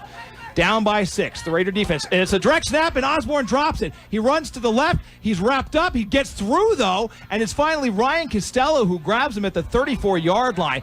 Boy, this kid is a special talent. Port has, for the most part, contained him, but you can see his unique ability on the football field on that play right there. And that gets Costello a dozen tackles on the afternoon.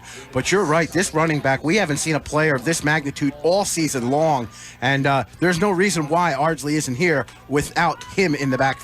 So the 5-yard pickup actually will give them a 6-yard pickup to their own 35-yard line. 2nd and 4, and there's a snap, and Osborne has it a first down and more. 40, 45, 50. He's in Raider territory. It takes 3 Raiders to bring him down to the Port 45-yard line. That's a 20-yard gain for Jalen Osborne and a first down for Ardsley. Boy, and all eyes are now looking on the field and at the scoreboard as well. Port Jervis up 20-14. 6 minutes and 40 seconds here left in this game, and they're going to stop the clock as they move the chains, and now the clock continues as it's 1st and 10 Ardsley at the Port 45. Boy, does that missed extra point loom large right now. 20-14, Port Jervis with a 6-point lead, coming up on 6.5 to play in the ball game.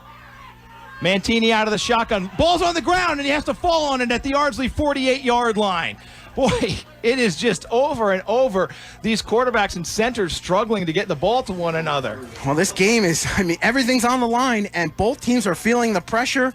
And, boy, I tell you what, Mantini was lucky on that play because that ball rolled underneath his legs, and a good rush by Ray Torres, and the ball's marked at the Ardsley 49-yard line. Pretty generous spot, if you ask me. We are at the midway point of the fourth quarter, and Port leads by 6. Ardsley, a 2nd and 16. The Panthers go left to right in the home blues. They'll snap just on the far side of the near side hash mark. Mantini quickly to the line. Watch out here. Here's a deep pitch to Osborne. He's going to throw it. He's hit as he throws. Ball's up in the air. It's intercepted. Elijah Shern at the 24. He's across. Oh, a nice tackle by Preston Wattell at the Port Jervis 23-yard line. What an open field tackle made by that young man. But Port turns the Panthers over as they try for the trick play, and they can't execute it. Kevin, sometimes coaches outcoach themselves. Ardsley's football team has lived and thrived in the running exploits of Osborne in the backfield. Those types of plays, those are great in the sandlot, but when you need to get yards and get downfield, that's crazy talk right there. Crazy. And he took a lick, too, when he threw that football. So the Raiders have an opportunity here, 5:35 to go, to grind this clock, but they need first downs. It's the fourth quarter. It's the New York State Public High School Athletic Association's quarterfinal round of the Class B state tournament, and there's a timeout on the field. We will take it with them. We're back in 30 seconds on WDLC, presented by Operation PJ Pride. As the focus on concussions in the sports world is growing, a need is present in the community served by Bon Secours Community Hospital for appropriate concussion education, prevention, diagnosis, and management. Bon Secours Community Hospital answers the call with the most advanced concussion management program and diagnostic software in the area. Visit myconcussion.com for more information on concussions or to make an appointment with the concussion specialist at Bon Secours. Play it safe and visit myconcussion.com. This is Port Jervis High School football on WDLC.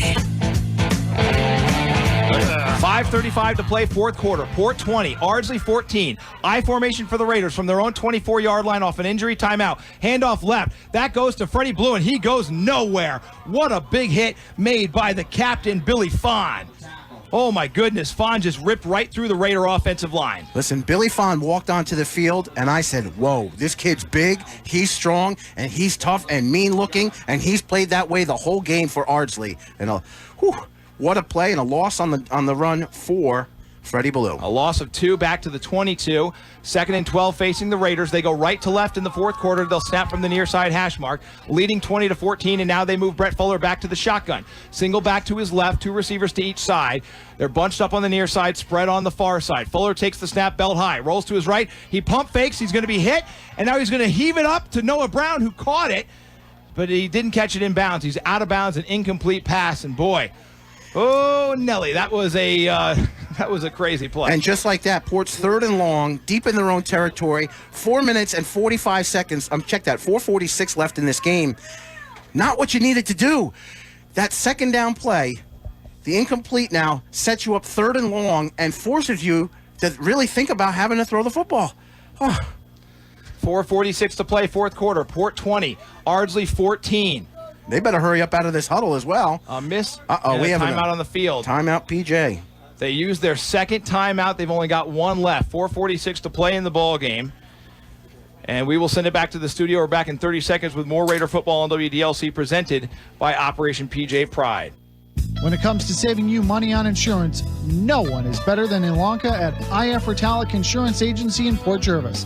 Ilanka does more than offer you great deals on auto, home, and business insurance. She'll offer you her time to sit and talk. She'll tell you about the insurance options that are available to you. She'll answer any questions you have. She'll find you an insurance plan with coverage to give you peace of mind and rates to save you money. Call 845-856-1112 for IF Ritalic Insurance Agency, 9 West Main Street in Port Jervis. This is Port Jervis High School football on Country 107.7 and 1490 WDLC. All right, returning from the timeout, Port Jervis has a 20-14 lead over Ardsley with 4:46 to play in the game, but the Raiders face a 3rd and 12 from their own 22-yard line. Brett Fuller, their sophomore quarterback, will be out of the shotgun with a 4-receiver set and a single back to his right. He's going to take the snap from Jamie Hong. It's low. It's at his belt. Here comes the pressure. He throws deep down the field to Richard Cruz. It's caught by Rob Falangia at the 50-yard line. No horse collar tackle flag. Are you serious? He's at the 50 for a first down.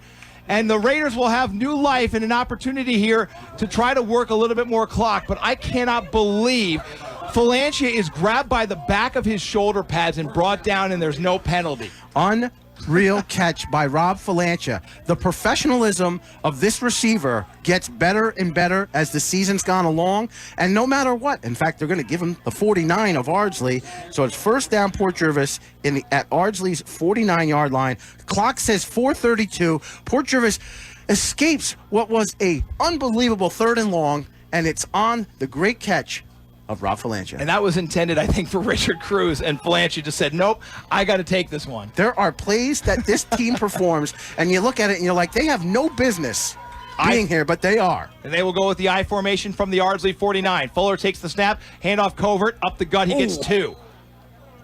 Big hit on the end of that play on senior Zach Covert, but I'm sure he's happy to take it. And now it's going to be the timeout war as Ardsley's going to take theirs. as they still have 3. Now they're down to 2. Why don't we keep it here in the booth, catch our breath a bit. 4:03 to play in the game. Port Jervis 20, Ardsley 14. The Raiders have the football on what should be a 2nd and 9 from the Ardsley 48-yard line. This has been a stupendous football game. This is high school football at its very best, at its wildest, at its most frustrating, but probably at its most fun. I would imagine that everybody, if you're looking down on the field from where we are, to our right is the home crowd, to our left the visitors, and I think every one of them has enjoyed this game as long as they've had maybe a pack of Pepto or Tums with them.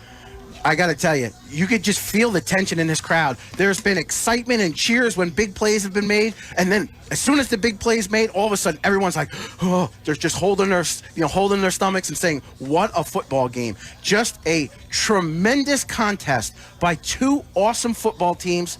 I got to tell you, there are times that these teams come out and run plays, and you're like, "How the heck did this team get here?" And then they make a big catch like Falange across the middle. It's just been an incredible football contest. I got to tell you, we are so glad to be here, and the Raiders are glad to have the ball. 2nd down in Ardsley territory, 4:03 left in this game. I formation. I love it. Indeed, it'll be 2nd down and 9 facing the Raiders from the 48 of the Panthers. Covert in front of Freddie Blue in the eye. Handoff Freddie Blue. He bounces out to the right side. He spins, and he's down to the 47-yard line, maybe the 46. 3:56 to go. Will Ardsley stop it again? They will. They will take their 2nd time out. We'll take one with them. Just inside of 4 minutes in the ball game, 20-14 Port. We're back in 30 seconds with more Raider football on WDLC, presented by Operation PJ Pride.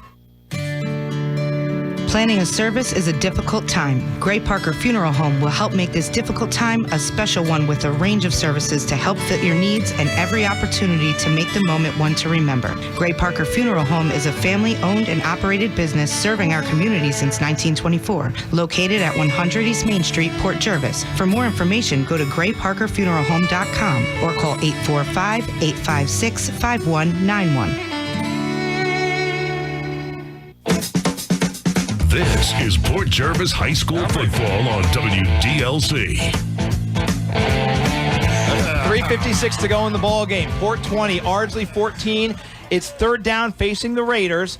After a pair of short runs by Port Jervis, they'll snap it from the Ardsley 47-yard line. And Fuller will go out of the shotgun on 3rd down. Here comes the pressure. Straight drop back. He throws over the middle. It's incomplete. And boy, were the Raiders lucky that one wasn't intercepted. Oh, man. Oh, man. 4th down now for Port. The ball's at the Ardsley 47-yard line. The clock says 3:52. You know, the clock stops on the incomplete. And out to kick the ball will be Nico Rodriguez. I can't believe that they only gave Freddie Blue the 47. But anyway, it's a 4th down play after the incompletion. And as Tommy mentioned, it's the junior, Nico Rodriguez, onto the field again to punt it away with 3:52 to go. And the Raiders nursing a 6-point lead. 20-14, Port Jervis leads Ardsley. Here's a high snap. Rodriguez gets the kick away. It's a line drive that bounces inside the 20, inside the 15, and will stop rolling. Marcus Best touches it down at about the 12 or 13-yard line. And here we go again. 3:43. And guess whose shoulders? Oh, how about this? Don't go away, Kevin. Oh, it's a roughing the punter penalty against Ardsley. That's an automatic 1st down. That could be disastrous for the Panthers. Wow. Oh, my goodness. Now, was the running into, or was it the roughing the kicker? We got to see. It's going to be a 1st down for... We got to wait and see, Kevin. Ryan Costello, the Raiders' captain linebacker, is talking to the officials right now.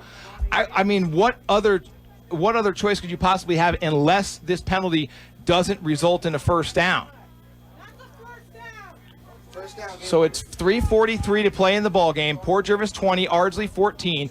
The officials are discussing with Ryan Costello, the junior captain linebacker, and Damian Stryharski the outcome of this penalty. It's got to be a 5-yarder if they're having this much of a conversation. Here's the other thing. The bad spot. They decline it. They decline it because it didn't give them the 1st down. The bad spot on Freddie Blue's run might have given them the yards they needed, and add the 5 on the penalty. Could have been a 1st down. Nonetheless, it's going to be Ardsley's ball. Oh, 3:43 to go in the ball game, and the Raiders defense will come out again, tasked with stopping Ardsley once more. The ball is spotted at the Ardsley 14-yard line. Oh, boy. Now Port Jervis finds themselves in the same position that Marlboro was in last week. Now, can the Raider defense come up bigger here? They have been coming up big all game. They have an interception. They come up with some big tackles. Luke Mantini will work out of the shotgun. Trips to the near side. 2 uncovered receivers.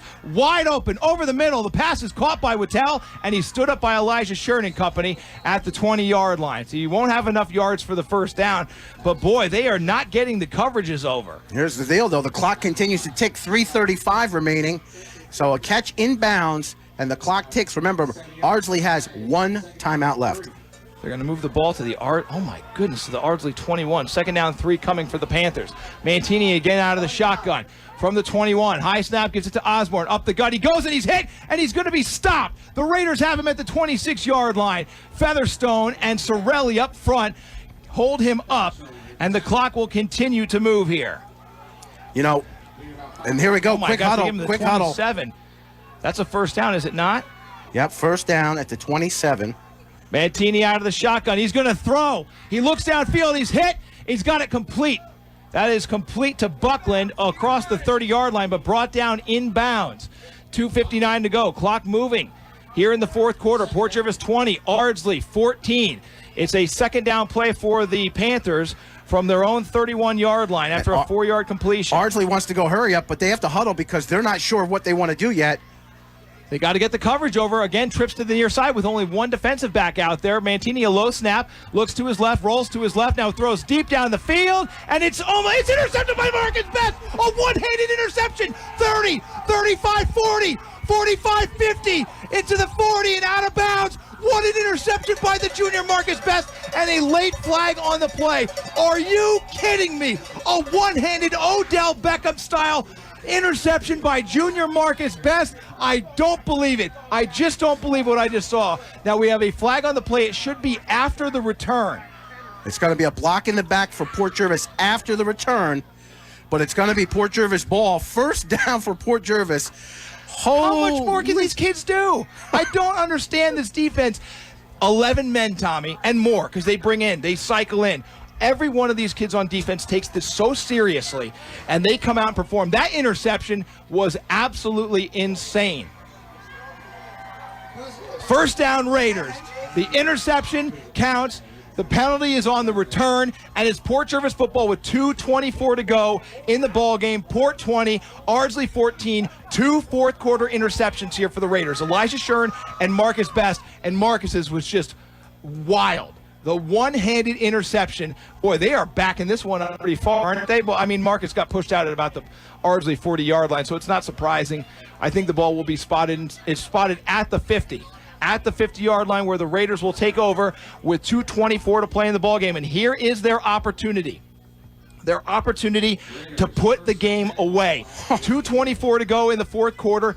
20-14 Port Jervis. They'll snap it from the 50-yard line at the far side hash mark, working right to left with a 6-point lead. Now, this Ardsley defense has been very tough. They have not allowed the Raiders to run at all today, so the challenge is not easy for Port Jervis to keep the clock moving. Handoff. Blue goes right, cuts inside, still going, 45, and Freddie Blue to the 42-yard line. A huge gain on first down. He stays in bounds with 1 timeout left. The clock continues to tick towards 2 minutes to play. And they're going to burn it. Ardsley's going to use their last timeout. They didn't have much of a choice. 2:08 to go, fourth quarter. Port 20, Ardsley 14. Don't go anywhere. We're back in 30 seconds with the rest of the fourth quarter here on WDLC, presented by Operation PJ Pride. Sometimes math is hard, but it doesn't take a rocket scientist to know that a 10% increase in drug overdoses nationwide is a bad sign. It doesn't take a genius to see a problem with 72,000 Americans losing their life to a drug overdose in a single year. Use your head. Be smart, be safe, be sober. A message from Operation PJ Pride. Visit them on Facebook or at one of their monthly meetings to find out how you can help fight the battle against substance abuse in our community. This is Port Jervis High School football on Country 107.7 and 1490 WDLC. 2:08 to play in the fourth quarter. It's 20-14. Port Jervis leading Ardsley. The Raiders have the football with a 2nd and 1 at the Ardsley 41 after a 9-yard run by Freddie Blue. Tommy, I was told earlier I was a good yeller, but I'm a bad brother. I missed shouting out my brother-in-law, Danny Eckert, who gave us probably our first text of the broadcast and said what a good job we were doing. Danny, thank you so much for tuning in. I know they're at basketball right now. Here we go. 2nd down, 1 to go. Raiders I formation at the 41 of Ardsley. Fuller turns to Blue, gives him some last-minute instructions. The sophomore quarterback. He will take the snap from Jamie Hong. He'll hand it off. Blue motors towards the 40-yard line. He's close, but it's going to depend on what the officials say. 2:01 to go. Take all the time they want right now. Now the ball is is the clock spotted stopped? on the 40. That should be a first down. There really shouldn't be any reason to even measure stopped the this. clock because they are official timeout. They're going to bring the chains out. This is Kevin, ridiculous. you know what? That's fine. Port Jervis's offense can take all the time they want right now in this huddle. Bring the chains out, get a measure, get a little glass of water out there, take a deep breath, and Port should get the first down. And What a game. The drama cannot get any more than now the chains come out. We haven't had the chains come out in weeks, but they're coming out now. What a game these two teams are playing here in Mahopac. The game reset is simple. 2 minutes, 1 second left. And He got it. He got the first down. First down, Raiders. 2:01 to go. Mahopac can't stop the clock.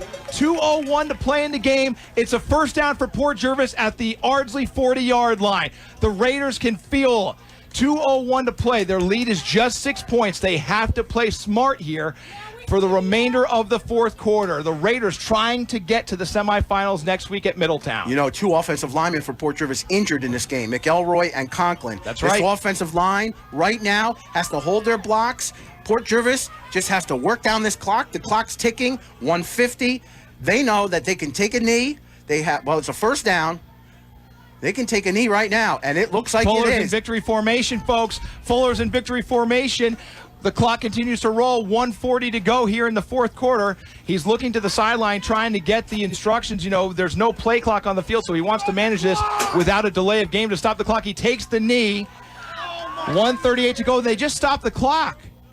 They just stopped the... Oh, no, now it's rolling again. $1:30. Port Jervis 20, Ardsley 14. It will be 2nd down now for the Raiders. Want to give a shout out to Jamie Fedoric, who's listening with his family online. Fuller heads to the sideline to get some instructions. 2nd down, clock tick, tick, tick, tick, tick. 1:15 to go here. Raiders 20, Panthers 14. The Raiders are jumping at the middle of the field above the blue M here at Mahopac. There's a flag on the field. They will take the delay, which will stop the clock. Smart move, though. You just use every second you possibly can. And Port Jervis is going to win the game. 1:09 to play, 20-14, Port Jervis. And there are some happy players on one side of the field. They're moving the football Port Jervis' Well, they're way. going to be an unsportsmanlike penalty against 71 for Ardsley as he has come to the sidelines with his helmet off, and that is George Liebers as he is upset. So he took it unsportsmanlike in the victory formation. That's it then. That definitely seals it. Now, Port Jervis is going to play in the Class B state semifinals next Saturday against Schuylerville at Middletown's Fowler Field. Fuller in victory formation again with 1 minute and counting. We're inside of 60 seconds. The Raiders' dream season will continue in the state semifinals. Unbelievable game here in Mahopac. We could not have asked for a better game to watch and broadcast. Fuller takes the knee with 43 seconds.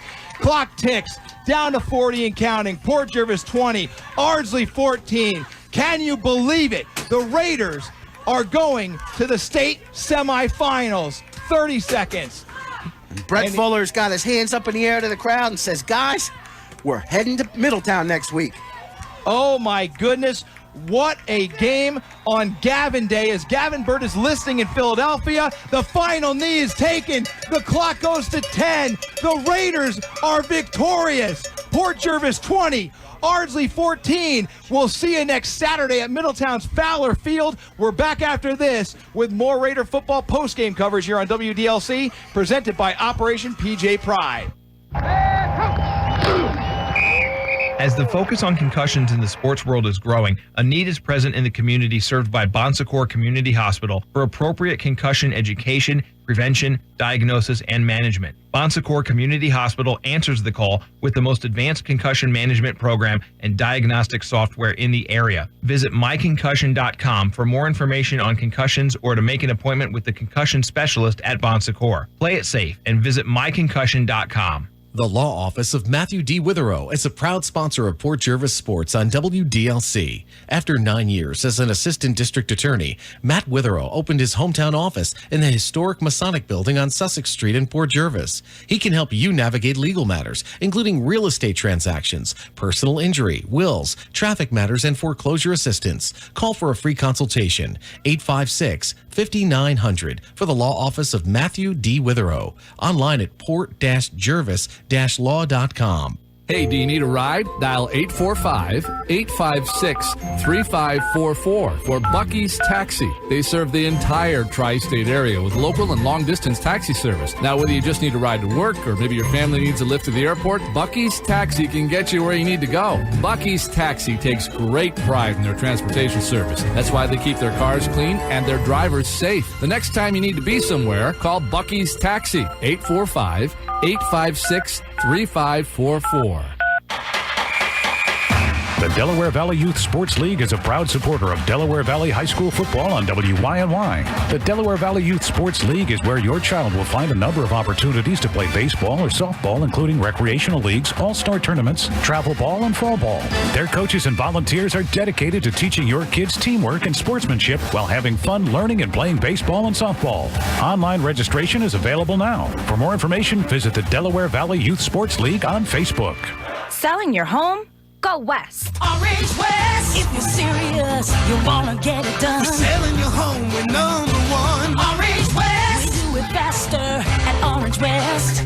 It's the formula for your success. It's dedication in what we do. It's people working hard for you. If you're serious about selling your home, go west. Orange West. Orange West. It's been 17 years since Orange West Realty was founded in Port Jervis. During that time, we've championed the cause of our town's renaissance. The rebirth of our hometown makes all of us proud. While Orange West now serves 4 counties, we know that our success was only achieved through the support and referrals of our hometown clients. And we cherish that bond. Orange West believes in our area. Thank you for believing in Orange West Realty. Orange West, Orange West. This is Port Jervis High School football on Country 107.7 and 1490 WDLC. Port Jervis 20, Ardsley 14. The Raiders move on to the New York State Class B semifinals next Saturday, November 23rd at Middletown's Fowler Field. A thriller of a game. Right now on the field, they are celebrating the outstanding lineman, the MVP, and the outstanding back. Brett Fuller just won Outstanding Back Award for Ardsley. It was George LeBaris who won the Outstanding Lineman Award, and the game's MVP, not surprisingly, Rob Falancia. That catch he made might have been the game saver right there for Port Jervis. They survive and advance. They will play Schuylerville next Saturday at Middletown's Fowler Field. Tommy, we knew that this team was special this year. I don't know that we could have possibly imagined how well that they would play in the state competition. The same thing last week, Tommy. They just never quit. A lot of bad things happened on this football field at Port. That muff punt, that could have easily tanked the team, but they don't quit. This team, you look at plays that they execute, you're like, how can this team be going to the state semifinals? And then you look at the next play and you're like, that's how they go to the state semifinals. This team never quits. They never give up on themselves. They're unorthodox in some of their methodology of how they perform the plays. But when it comes down to it, when you need the big play, Rob Falancia comes up with the big play. When you need an incredible interception, the defense comes up with it. That catch by Marcus Best, the interception. Best, the interception. unbelievable catch. When this team's needed to come up big, they have. They got no business being here, you think about the start of the season. They'll be all right. New coach, we'll see how they shake out. They're going back to Middletown. They are 2 games away from hoisting the state championship. These kids believe they can win it. They don't care who they're facing next week. Doesn't matter to them. They know one thing. They're coming to Middletown next week, and they're going to win. They were without 3 important players today because of injuries and suspensions, and they came through for their brothers as they have all season long. And just like last week, the Raiders are huddled up, laying on the ground, standing behind one another as a true team in the middle of the field, having their pictures taken as winners, 20-14 over Ardsley. This is the first time since 1997, Tommy, 22 years since they won a state tournament game. They haven't won it. It was 18 years since the section title, 22 since a state victory. This football team in 2019 is rewriting the Port Jervis football history books, and it is so much fun to watch. Sarah Hendry texted me and she said she was home ringing her bell in her kitchen full of excitement. That's what this team has done. There are listeners and fans and families all across this country who tune in every week, and all they do is sit and wait and say, I know we're going to come up big. I know there's going to be a big play, and I'm there cheering them on. So we got friends and family all around the world that are listening in, and they believe in this team because this team believes in themselves. Absolutely, man. Very difficult for us to pick our Raider of the game. Last week it was Fuller and Falangia. They connected 3 times. This week it was a total team effort, Tommy. I mean, you give it to Falangia. He's kind of the easy go-to guy. He caught that huge touchdown pass on the Freddie Blue halfback pass. The big catch in the middle of the field. The best interception. I tell you, the gunslinger, the sophomore quarterback. He got bent. He threw bad plays. He was wrapped up. He was almost tackled. He'd spin out of things. And somehow he finds ways to make these connections with these players. And the players go up, and they're not the prettiest passes in the world, but they find a way to bring them down. Kevin, I don't know. I'm at a loss. Well, Ryan Costello had 11 tackles. Actually, he was in on another one. So why don't we give a couple of defensive players of the game. We'll give it to Ryan Costello and Marcus Best, and our offensive players of the game, the reigning players of the game, Brett Fuller and Rob Falangia. Unbelievable. And those seniors get to wear their jerseys another week, and it's back in Middletown, back in some friendly confines. And we're going to be there, Kevin. Oh, yeah. We are. It's a 3 o'clock kickoff next Saturday, so make sure you join us for that. We're hoping to hear from Alex Hess, who tried to get down on the field. Not sure if he was successful. Yeah, he's down there. He's going to try to get us an interview, so we're going to stick around for a little bit longer. We'll send it back to the studio for a quick commercial break. Come back and hopefully bring you the post-game interview that Alex Hess will be performing here. Port Jervis victorious over Ardsley, 20-14, and they're on to the state semifinals. Raider coverage continues after this on WDLC, presented by Operation PJ Pride. As the focus on concussions in the sports world is growing, a need is present in the community served by Bon Secours Community Hospital for appropriate concussion education, prevention, diagnosis, and management. Bon Secours Community Hospital answers the call with the most advanced concussion management program and diagnostic software in the area. Visit myconcussion.com for more information on concussions or to make an appointment with the concussion specialist at Bon Secours. Play it safe and visit myconcussion.com. Hey, do you need a ride? Dial 845-856-3544 for Bucky's Taxi. They serve the entire tri-state area with local and long-distance taxi service. Now, whether you just need a ride to work or maybe your family needs a lift to the airport, Bucky's Taxi can get you where you need to go. Bucky's Taxi takes great pride in their transportation service. That's why they keep their cars clean and their drivers safe. The next time you need to be somewhere, call Bucky's Taxi, 845-856-3544. Selling your home? Go west. Orange West. If you're serious, you wanna get it done. We're selling your home, we're #1. Orange West. We do it faster at Orange West. It's the formula for your success. It's dedication in what we do. It's people working hard for you. If you're serious about selling your home, go west. Orange West. Orange West. It's been 17 years since Orange West Realty was founded in Port Jervis. During that time, we've championed the cause of our town's renaissance. The rebirth of our hometown makes all of us proud. While Orange West now serves 4 counties, we know that our success was only achieved through the support and referrals of our hometown clients, and we cherish that bond. Orange West believes in our area, Thank you for believing in Orange West Realty. Orange West, Orange West.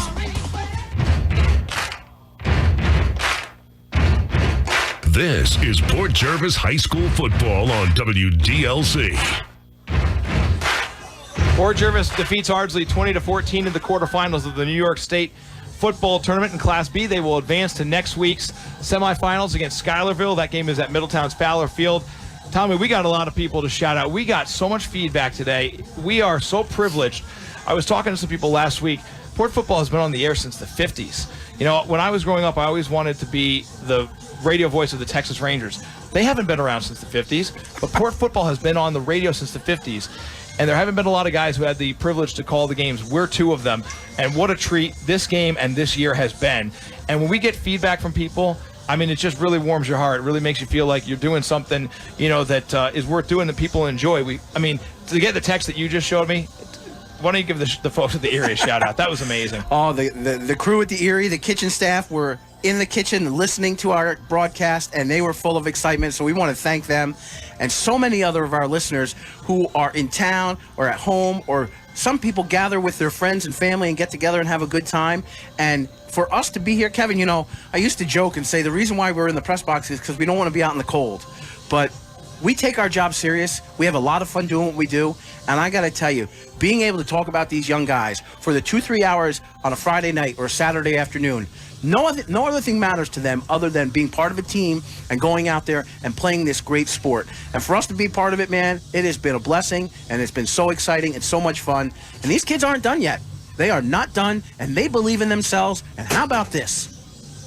Colby Elston, they're looking for him to come back next week. Boy, would that be tremendous. Watch out. So great things coming, and this is not done. The success story of Coach Jaharski and the Port Jervis Red Raiders continues, and we're going to go along for the ride. Kevin, I never thought I'd say we're going to Syracuse, but, man, we are 2 steps away. We're close, man. We're close. I want to say thanks to John Corey, who listened to us and also is a big part of the Delaware Valley Youth Sports League, one of our new sponsors. Charlie Wilkerson reached out to us, Rob Walagroski. Port fans celebrating like Port fans should. We saw Jared Kamar celebrating the big victory. Mike Cordisco let us know he was listening. Attorney Matt Witherow, who sponsored our scoreboard, he reached out. Matt Fuller, Jamie Fedoric, Trish and John Taub were listening. My whole family was listening, and they were doing a ton of stuff today. From my Mary Alice and George, my mother and father-in-law down at Cortica at MetLife Stadium. My brother-in-law Danny was tuning in. My wife and my kids, they were doing it was the animal shelter, the Humane Society. They had a Boy Scouts event there. They had basketball today, and they all found time to not only listen, which is a huge blessing, and it's just awesome to hear, but also to reach out to us and let us know. It's phenomenal to hear. We really appreciate it. And I also want to send a shout out to everybody at the radio station, the ownership group, Bud and Julie Williamson. They support this local broadcasting. They support us going out an hour plus to broadcast Port Jervis High School football. They recognize the place that Port football has in the tradition of WDLC and in the community. Mary Ridings, who is the operations manager and she's the general manager and runs all the sales. We have a bunch of people who reach out to local businesses and get their support for the broadcast. Gavin Burt, of course, the Wizard, celebrating Gavin Day today in Philly. He even tuned in, found time in his busy schedule today to tune us in. That was great to hear. Andy Morales back in the studios. He's a part of a great team that Alex Hess was a part of before, and now he's at the games with us. Caroline Woodward has done games, DJ McPherson. Boy, we are just very blessed to have a team at Neversink Media Group who supports us. We've kind of said this before, and we'll say it again, but there's a lot that has to happen before we show up here at the press box to make this work, so we thank them. Also want to thank Frank Mealy, who's the athletic director here at Mahopac, for all of his hospitality. Denise, the press box mom, who helped us out. Everybody here. Chris was really great. And now, Tommy, of course, earlier I said, you know what, I'm not going to need that cable anymore, but Alex Hess went down on the field after the game and talked to a couple of our defensive MVPs. We threw Tyshawn into the mix. We totally whiffed on his interception, set up a game-winning touchdown, essentially. But first, he talked to actually, let's bring you that conversation with Tyshawn first, and then we'll hear from Ryan Costello. All right, Tyshawn, everyone saw it was that defensively today, you guys are the reason why you guys won this game. Defensively, all season has been your strong suit. You had probably the biggest play of the game, the biggest change, a big turnover on the opposite side of the field, which helped you guys move down the ball and score. What was that play? What was going on that third down? They do this, they let our lineman go, and then the running back comes behind us, and they throw it to him. And they ran it in the beginning of the game. So I knew that if it was too easy to get past, something was wrong. And then I stayed back, and he threw it right to me. Did you think you were scoring in the end zone on that play? Because we saw the way you were moving. It looked like you wanted 6 all the way. Was that what it was? Or you kind of just surprised, like, wow, this thing really was right in my chest? I definitely wanted the 6. Yeah, I was trying to make some moves, but I'm not that fast. Hey, I did the records. You had 6 tackles today. You had that interception, and you had big tackles for the loss. You had a great game today. Congratulations. Enjoy this win. Enjoy the weekend. We'll see you next weekend. All right, so that's one of our 3 defensive MVPs. Here's the one of the other ones, Ryan Costello. All right, I'm here, Alex Hess. I'm here with Ryan Costello. Ryan Costello had 11 tackles and 3 assists on the day. Ryan, let me just ask you, coming against these guys, you knew about the running game. You knew what their plan was. You, as being the captain, being the defensive captain, what was your mindset? What did you want to do to really make an impact and really change the overall this game? I mean, coming to this game, we knew we could win. Not a single person on this team, didn't believe that we could, that we couldn't win this game. As a player, as a captain, as a linebacker, one of those guys who sets the tone on the field. I just wanted to come into this game, make as big of an impact as I could. And my teammates, they did an outstanding job. Elijah Sher and Marcus Best with those picks, to get the offense back on the field, put up points. That's huge. Definitely, the defensively, you guys today definitely, helped the offense, helped spark the offense. Watching you especially, you were going after that running back. You were shadowing him all game. He had 306 touchdowns last week. He only had 100 rushing yards and 1 touchdown this week. I give that all the credit to you and you guys on defense. Congratulations. Good luck next week. Thank you, man. Thank you. No problem. Good. Thanks, buddy. Thanks. All right, that's Alex Hess talking to Ryan Costello, and his final conversation was with one of our 2 offensive players of the game, Rob Falancia. All right. I'm here with the MVP of today's game, Rob Falancia. Rob, let me tell you what. First off, they've been on you all game, double teaming you left and right, beating you up, hitting you hard. How did you find the will? How did you find the energy to come in the fourth quarter, make that fourth down catch over the middle of the field, make that touchdown catch? How was it? How are you feeling? How did you really adjust? I just tried to do it for my guys. We've been working hard since May to get here. We knew sky was the limit, and we're not done yet. Of course, we hope not. I mean, the way you guys play today, the way you guys have played all season has really been something else, something impeccable.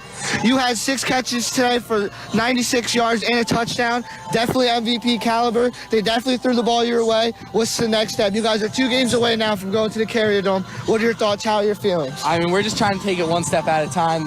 When you boil down to it, stats really don't matter. Our team winning, that's all I care about. I mean, definitely you showed that. You showed that out today. You showed Port Pride. You're what Port Pride's about as a captain, as a leader on this team. They look up to you. Congratulations. Good luck next week. Thank you. No problem. That's Alex Hess talking to Rob Falancia. Great job, Alex, getting down on the field after the game.